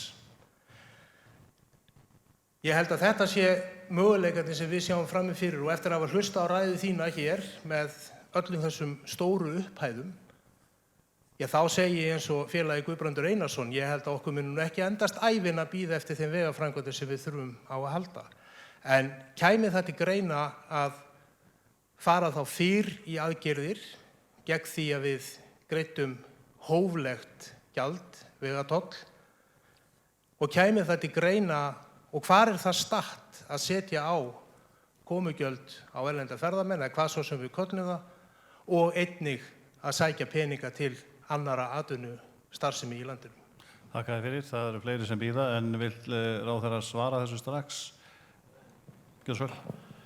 Já, þakka þér fyrir þetta. Þetta nú einmitt atriði sem oft spurt og eru mikilvæg. Komugjöldin hafa ákveðna annmarka og vegna þess að ef við leggjum á komugjöld þá þurfum við að leggja það líka á innanlandsflug, við líka að leggja það á ferjur eins og Vestmannaeyjaferjuna og Breiðafjarðarferjuna og Grímseyjarferjuna og svo framvegis.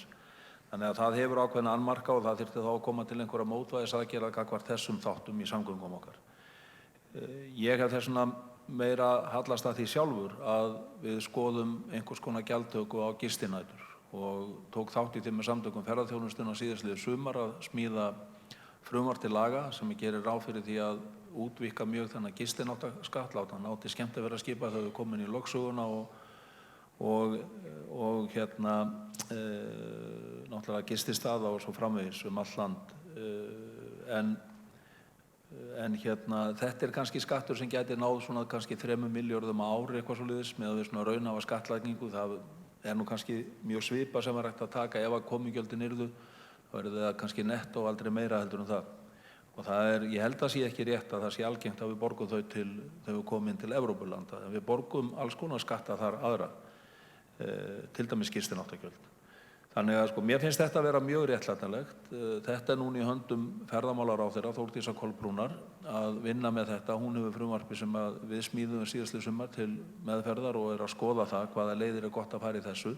En mín skoðun sú að þetta gjald á að renna til uppbyggingar á ferðamannastöðum allt land. Það víða pottur brotinn þar eins og við vitum, verður að fara í stór átak.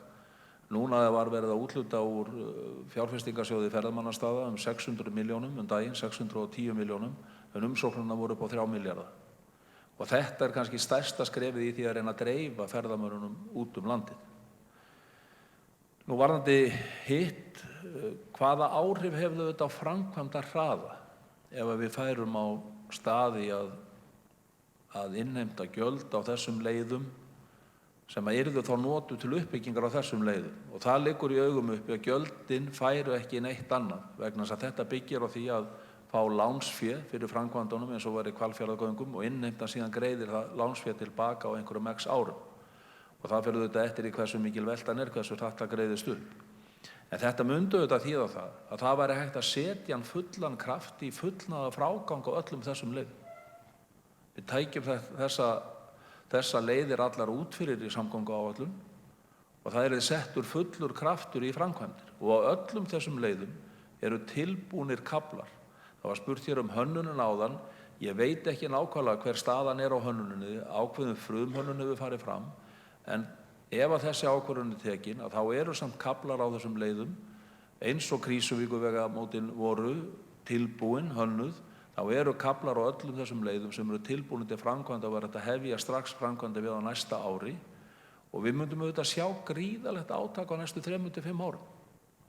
Það stóri ávinningur. Það það sem við værum að borga fyrir. Og það það sem ég bið fólk að hugsa Á öðrum kosti mun þetta ganga mikið hægar hjá okkur. Nema við förum einhverja aðra leiðir til innheimtu og ég alveg opinn fyrir að skoða það en þetta sú leið sem að þjóðir hafa almennt farið og það engin tilviljun. Þakka þér fyrir. Mér leiðist nú að hljóma eins og kennari í skólastofu En það er að segja, ég bið menn að vera stuttorðið í fyrirspurnum. Við eigum eftir 35 mínútur af þeim tíma sem við ætluðum okkur og sjálfsagt eru margar spurningar, þannig ég bið þá fundamenn sem vilja koma þeim að framfæri að stilla sér upp þannig að ég sjáu til þeirra héðan. En gjörðu svo vel. Takk fyrir. Ég bara þakka fyrir góðar ræður hérna hjá ykkur frumælendum. Mér langar að beina sikkurri spurningunni, annars vegar til Steinþórs og hins vegar til Jóns ráðherra. Steinþór, þú talaðir að hluti Reykjanesbrautar gæti með litlum framkvæmdum orðið að 5 stjörnu vegi. Er FÍB búin að kostnaðargreina eða hvaða aðgerða það og hvað það myndi kosta? Mér langar líka að beina því kannski til bílstjóra ráðherra að hann keyri inn í Reykjavík á vinstri helmingnum og telji holurnar á leiðinni. Ráðherra getur kannski talið þær en ég efast að bílstjórinn hann fippast í því, en þær eru óteljandi. Vinstri helmingurinn á leiðinni inn eftir er ónýtur. Og hérna, ég skil ekki alveg í FÍB að reyta hann sem 3- og 4 stjörnu veg alla leiðinni inn til, en það er kannski út á ljósunum. En yfirborðið er handónýtt. Mér finnst ráðherra setja svolítið, hann gefur okkur valkost, annarkvort takið tollinn eða þeir búið við holuna, Mér finnst þetta óraunhæft eða bara ósanngjarnt í raun og veru. Við greiddum, ég er ekki alveg búinn. En spurningin er? Ég er að koma að henni. Nú eru gjöld á bifreiðaeigendur 70 milljarðar á ári og FÍB, framkvæmdastjóri FÍB talaði það í viðtalum daginn að bara helmingurinn af því, 35 milljarðar, dygðu bara í 3-4 ár til þess og þetta eru þessar 100 milljónir sem þú varst að taka auglýsa eftir til þess að gera vegakerfi vel úr garði, bara í 3 ár þá værirðu búin að fá þessar rúmlega 100 milljónir. Af hverju setið ekki þann pening sem þið takið af bensíngjaldi og bifreiðum í það sem í það sem þær voru settar á til? Takk fyrir. Hver vil svara þessu?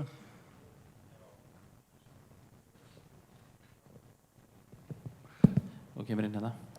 Já, varðandi kostnaðargreiningu, þá mun fylgja á gögnum Eurorap kostnaðargreining á þeim hlutum sem við leggjum fram. Hún er ekki lokið, en varðandi þá einkunnagjöf, af því að Kristinn nefndi að við gæfum ákveðna gjöf. Við erum ekki að gefa þessa einkunnagjöf, heldur erum við að miða við staðla og þegar við erum að tala til dæmis veginn frá Reykjavík til Keflavíkur, þá er ég að taka undir það. Það eru mjög mikill fjöldi af holum þar og yfirborðið greinilega gefið sig, en það er verið líka að segjast að það er búið að gerast mjög hratt undanfarna mánuði og einkunnagjöfin byggist að sjálfsögðu á yfirborðinu eins og það var gert þegar að bíllinn fór þar yfir. En aðalega erum við að tala llækkunina út af ljósastörunum og það verður ráð til dæmis með þá ef að á ekki að kveikja þeim öllum að allavega hafa þá störu ekki uppi sem eru ekki með ljósa á því að þeir auka hættuna töluvert. En kannski ítreka það að við gefum ekki þessi einkunnagjöf, heldur erum við að fara eftir þessum alþjóðlegu stöðlum og merkjum inn eftir þeim. Og með okkar framlagi þá vonumst við til að það sé hægt að bregðast við og kannski svara þá spurningunni hvað þarf að gera. Að til dæmis hæðarmismunur frá vegi fram í hraunið sem er hættulegur og með því að slétta hliðar við vegina, fjarlægja grjót og aðrar hindranir, þá eykst öryggi til muna. Takk fyrir það. Ísak, þú vildir áður en ég hleypi ráðherrana, þú vildir segja 1 eða 2 orð? Já, mér langar bara að segja 1 orð áður en ráðherra svarar Kristni. Að við höfum verið að ræða það í hópnum okkar á fundum ráðherra, á fundum með samgöngunefnd og þingmanna að tala viðhaldið. Við höfum aldrei gleymt viðhaldinu, við erum ekki bara að tala ný framkvæmdir. Stærsta fjárfesting ríkisins er vegakerfið Og það við sem erum fasteigna eigendur, eigum bíl eða hús eða íbúð eða hvað það að við þurfum að viðhalda verðgildi eignarinnar okkar. Og það gríðarlega mikilvægt og við sáum það auðvitað síðustu fjárlögum að það var aukið vel í en við þurfum að gera miklu betur þar. Og við finnum það svo áþreifanlega á Reykjanesbrautinni þegar annar hver ljósastur, þetta er svo mikið hrein tákmynd að annar hver ljósastur hafi búið að drepa á honum í sparnaðarskyni. Já, gjörðu svo vel, Jón. Já, ég man eftir því í gamla daga þegar við hjóni vorum að ferðast landið með börnin okkar í aftursætinu. Þá fórum við gjarnan í þann leik til að svo drepa tíma fyrir þau eins og þið vitið þá erum börn of þreytt að ferðast svona í bílum. Við skulum telja bílana sem koma á móti. Kannast kannski við þennan leik, ég held að hann sé nokkuð algengur. Ég ætla að reyna þetta núna með holurnar og leiðinni tilbaka. En ég held að yrði alveg eins og með þennan leik. Þetta nánast orðið ómögulegt þegar að traffíkin svona mikil og holurnar orðnar svona margar. En við kannski gerum því samt smá tilraun. Sko, varðandi það að þá sagði ég ykkur frá því áðan að það þó mjög jákvætt varðandi þetta ár að við erum að auka framlögum 40% í viðhald eða úr 5.800 milljónum í 8.100 milljónir og í vinnuplöggum fyrir árið 2018 erum við komnir upp í 9.000 milljónir í viðhald. Vegagerðin telur reyndar að það þurfa að vera nær 11 milljörðum á ári til þess að ná endum saman en við erum á réttri leið þarna og erum að auka verulega kraftin í viðhaldi og þess mun finna stað all land. Mér þykir ekki gott, Kristinn, að þú upplifir þetta sem einhverja uppstillingu. Þetta engin uppstilling gagnvart fólki að minni hálfu að taka þessu eða við verðum áfram. Sko, ég bara að leggja raunsætt á borði stöðu mála og þú nefnir af hverju tökum við ekki þessi gjöld sem að koma af eldsneyti og öðrum kostnaði sem að bílaeigendur eru, hvað sem við kaupum bíla eða rekum á. Já, það þannig að öll eldsneytisgjöldin í dag, og þau voru ekki öll lögð á í upphafi til þess að sem eyrnamerkt vegabótum, að þau 30 milljarðar pluss áætluð á þessu ári. Til vegamála fara 30 milljarðar. Og ef við förum upp í þessa 70 milljarða þá vorum við að taka aðflutningsgjöld af bílum, virðisaukaskatt af eldsneyti og varahlutum og dekkjum og slíku. Og virðisaukaskatturinn stærsti skattstofn landsmanna okkar sem að fer inn í sameiginlega neyslu og þetta allt spurning sömu kökuna. Sko. Að ef við förum að taka af henni meira inn í þennan þá þurfum við að taka það einhvers staðar frá og meðan að við förum ekki í einhvers konar gjaldtöku, hvað sem að það þá bara skattheimta bein, frekari skattheimta á eldsneyti, ýmsir hafa nefnt það, að það ætti bara frekar að leggja meiri skatt á eldsneytið. Vinstri græn hafa lagt það fram á þingi núna. Ég ekki hrifinn af því, vegna þess að það hittir fyrir kannski þá sem að síst ætti, þá sem að eru að nota bílinn svona til dagstaglega þar og eldra fólk, fjölskyldufólk sem í öllu skuttlinu og allt þetta. Ég held að, en við skulum skoða það. Ég meina það ekkert útilokað í þessu. Það bara aðalatriði þetta við gerum okkur grein fyrir því að með einhverjum hætti þurfum við að afla frekara fjár til þess að geta farið í alvöru átak. Og það fer ekkert á milli mála, það samstaða að það nauðsyn að gera það. Þakka þér fyrir. Það eitt sem býður. Þórólfur, gjörðu svo vel. Já, gott kvöld. Ég heiti Þórólfur Halldórsson og íbúi í Reykjanesbæ. Ég einn af þeim íbúum Reykjanesbæjar sem að sæki vinnu inn á höfuðborgarsvæðið og fer aðalgötuna upp á Reykjanesbraut svona milli 6:30 og 7 á mótnana. Og ég vil bara lýsa mikilli ánægju með þær bráðabirgðaframkvæmdir sem að nú eru að hefjast við þessi gatnamót með þessi hringtorg því að þetta þannig, maður kemur í svarta myrkri, keyrir upp aðalgötuna að Reykjanesbrautinni, maður horfir til hægri og þarna einhver ljós, svo horfir maður til vinstri og það ljós þar og svo horfir maður aftur til hægri. Þá komur bíll við hliðina á manni sem að blokkerar útsýnið sko, til hægri. Og þetta eru heilmiklar kúnstir sem að þarf til við áfangana að komast inn á Reykjanesbrautina. Þannig að þetta mjög mikilvægt að það sé verið að nýta útsvarið okkar vel til þess að leggja eitthvað í þetta púkk við að gera þessi hringtorg til bráðabirgða. En ég velti aðeins fyrir mér hönnuninni á veginum og hvað tekið með inn í þá mynd vegna þess að á þessari leið Reykjanesbrautinni svona allavega þættir sem að þarf að skoða. Ég nefni bara sem dæmi hér inn á Fitjum þegar maður kemur sunnanar og leiðin inn eftir. Þá eins og þegar maður kemur á hringtorginu þar þá lendir maður í því að einhverjum með háljós á móti manni. Það svona ljósin á Bernhard bifreiðaumboðinu sem ljóskastarar mjög sterkir sem að lýsa beint inn á braut. Þetta svona þáttur af umferðaröryggi eða óöryggi sem ég held að þurfi að skoða. Annað sem að ég verð mikið var við á þessari leið og bendi mönnum á að það hvernig vegaxlirnar notaðar. Þegar var leiðinni suður í dag þá var ferðamaður á hjóli á vegaxlinni og það var svona 20 metrar á mótunum og hann fór frá hægri til vinstri og ég vissi ekki hvort hann ætlaði að fara inn á brautina eða hvað.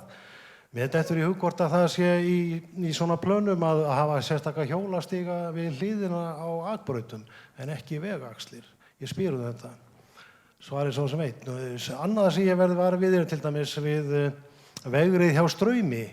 Þar stundum svona 4-5 bílaleigubílar sem að leggja eiginlega á brautinni utan í vegriðinu til þess að horfa á þetta fallega útsýni sem í Straumi. Það var nú ekki að tala málverið. En þarna, og ég velti því fyrir mér, getum við ekki fengið einhverjar leiðir til þess að beina fólki til þess að haga sér bílunni til öðruvísi þarna og með jákvæðri hætti. En það svona þessi hlíðaratriði við hönnun vegamannvirkja sem að ég hef svolítið áhuga á að heyra hvort að einhver ykkar í þessu góða pallborði hefur skoðun á. Þakka þér fyrir. Guðlaugur, gjörðu svo vel. Þessu var eiginlega beint í þín. Varðandi ljósin sem koma frá hverfunum, þá þetta þá mjög kvinnulegt. Við settum í nýtt deiliskipulag á flugvöllum hvað ljósmengun frá plönum. Þannig að það svona fyrsta skrefið sem við tökum í þar. Auðvitað þyrftum svo að fara bara og beina því til þá þeirra bíla, þessar aðilar sem við Reykjanesbraut. Þetta náttúrulega hættulegt. Þetta bara alveg svo að vera með háljósin á móti umferð alla tíð. Var þetta vegaxlir og hjólastíga, þá Grindavíkurbær búinn að taka ágætis skref í því að taka hjólaleið eða göngu og hjólaleið frá Grindavík og langt komið núna að bæjarmörkum Grindavíkur og Reykjanesbæjar og við þyrftum þá væntanlega að taka við.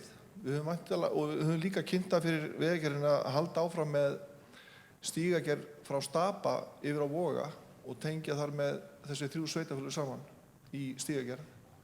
Og það er það sem við erum að selja Vegagerðinni að þá erum við komið hjólaleið í raun og veru frá flugstöðinni í gegnum Reykjanesbæ upp á Stapa og út í Voga og þá erum við komið með Vatnsleysuströndina eins og leggur sig í hjólaleið. Þakka þér fyrir. Nú komið að lokum þannig að ég ætla að biðja þá 2 sem verða þá síðast í röðinni að vera mjög stuttorða og beinskeytta. Góða kvöldið, Friðjón heiti ég, íbúi í Reykjanesbæ. Spurningu til Jóns.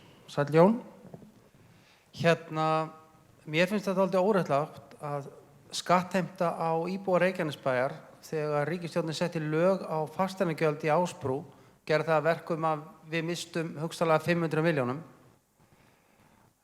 Þið hafið hagnast ef að segja 7-10 milljarða á Ásbrú og að þú telur að þeir peningar allir að fara í ríkiskassan fyrir allt landið.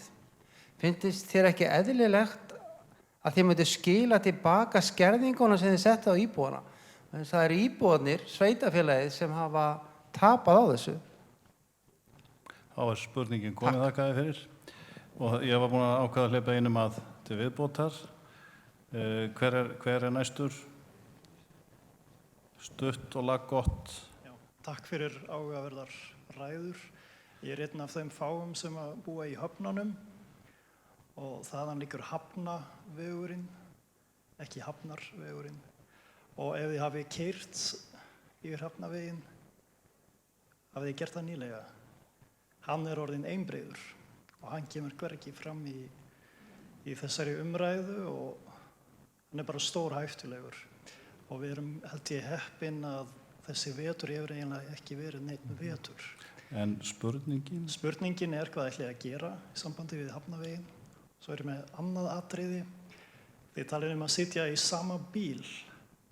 Nú eru sumir í mjög flottum Land Rover og aðrir í bíl sem varla dettur ekki sundur.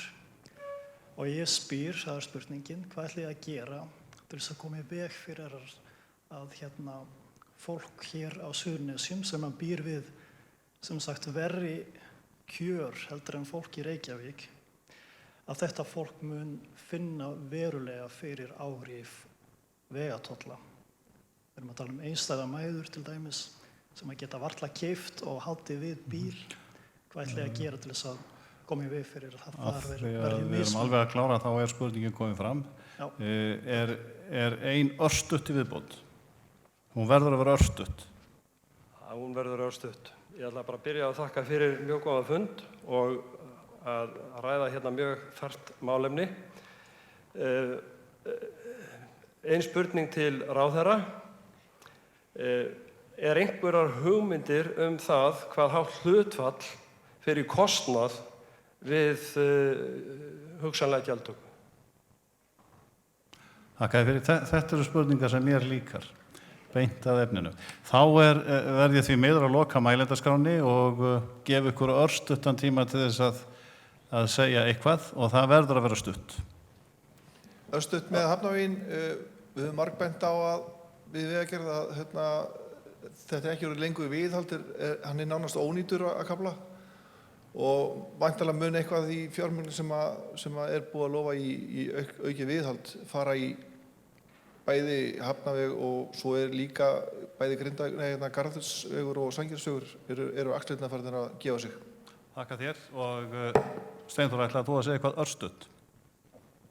Já, ég vil kannski bara nota tækifærið og bara þakka fyrir góða spurningar og varðandi Hafnaveginn að þá hann til dæmis líka í okkar plönum og það kom upplýsingar fram á honum eins og allir aðrir vegir. Þakka fyrir það og þá ætlum ég að gefa síðasta ræðumanni kvöldsins orðið, það ráðherrann Jón Gunnarsson. Já, þakka þér fyrir. Bara stutt líka.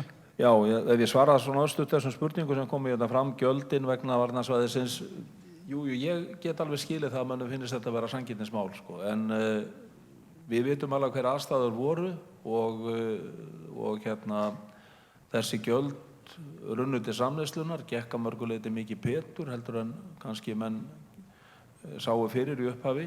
Þannig að hvernig við látum þetta renna með einhverjum hætti inn í samfélagið aftur, það bara stærri spurning heldur en að ég get svarað henni hér, en ég geri mér engar vonir það að ég fái einhverja eyrnamerkingu á þetta fjármagn sem hefur runnið á undanförnum árum vegna sölu eigna þarna, að ég fái það eitthvað sérstaklega inn í vegagerðina. Síðan þetta með Hafnaveginn, ég skal skoða það, hann hefur ekki verið til umræðu, en ég vil þó taka það fram að við munum bregðast við, og það hefur verið gert að minni beiðni við Grindavíkurveginum alveg sérstaklega og þar hægt að gera marga góða hluti til þess að tryggja umferðaröryggi án þess að leggja í gríðarlega mikinn kostnað, en það kostar mikið að breikka hann og fara þá leiðina. Vegtollar eru íþyngjandi, já, en ég hef sagt það, mér finnst mjög mikilvægt að þeir verði þó þannig að það verði meiri ávinningur af þeim heldur en kostnaður fyrir þá sem að fara reglulega um. Við þurfum að finna leiðina til þess. Hugmyndir hlutfall við kostnað við innheimtuna, þetta ágæt spurning. Þessari tækni hefur eins og öðru fleygt mikið fram, til dæmis í Vaðlaheiðargöngum þar sem verður hafin gjaldheimta þegar þau opna 2018 eða 2019, að þar verður engin mönnuð gjaldtaka. Það verður bara myndavélar sem að mynda bílana sem fara í gegn og þannig innvitt. Þessi kerfi orðið mjög fullkomin og þetta meðal annars þess sem verður skoðað sem hlut af þessari vinnu, hvaða leiðir eru bestar í þessu. Þessu sögðu þá vil ég bara þakka ykkur kærlega fyrir góðan fund, áhugaverðan fund og hlakka bara til frekara samtals við ykkur þessi mál sem önnur í framtíðinni. Þakka þér fyrir ráðherra. Bara rétt að lokum, Steinþór, þú ætlar að koma með örstutt innlegg. Já, ég langaði svona að lokum að því við erum nú hérna samt að ræða Reykjanesbrautina þóttu við farum víðan völl. Það langaði mér að koma með svona smá auka hlut hérna og minna okkur á að það er til verkfæri til að byrja og þessi skófla hefur verið notuð áður og hérna stendur henni borgarafundur 11. janúar 2001, tvöfaldan Reykjanesbrautar og ég held að sé mjög mikilvægt að við tökum skóflunum upp aftur og gerum fundinn 23. mars af verðugum fundi þar sem við ákveðum saman Bæjarfélagið Reykjanesbær, ráðherra og ríkisstjórnin við hjá Félagi íslenskra bifreiðaeigenda og fulltrúar stopphópsins og Reykjanesbær. Ég vil fá mynda okkur hérna þar sem við höldum skófluna og við ætlum að lofa því að gera okkur besta.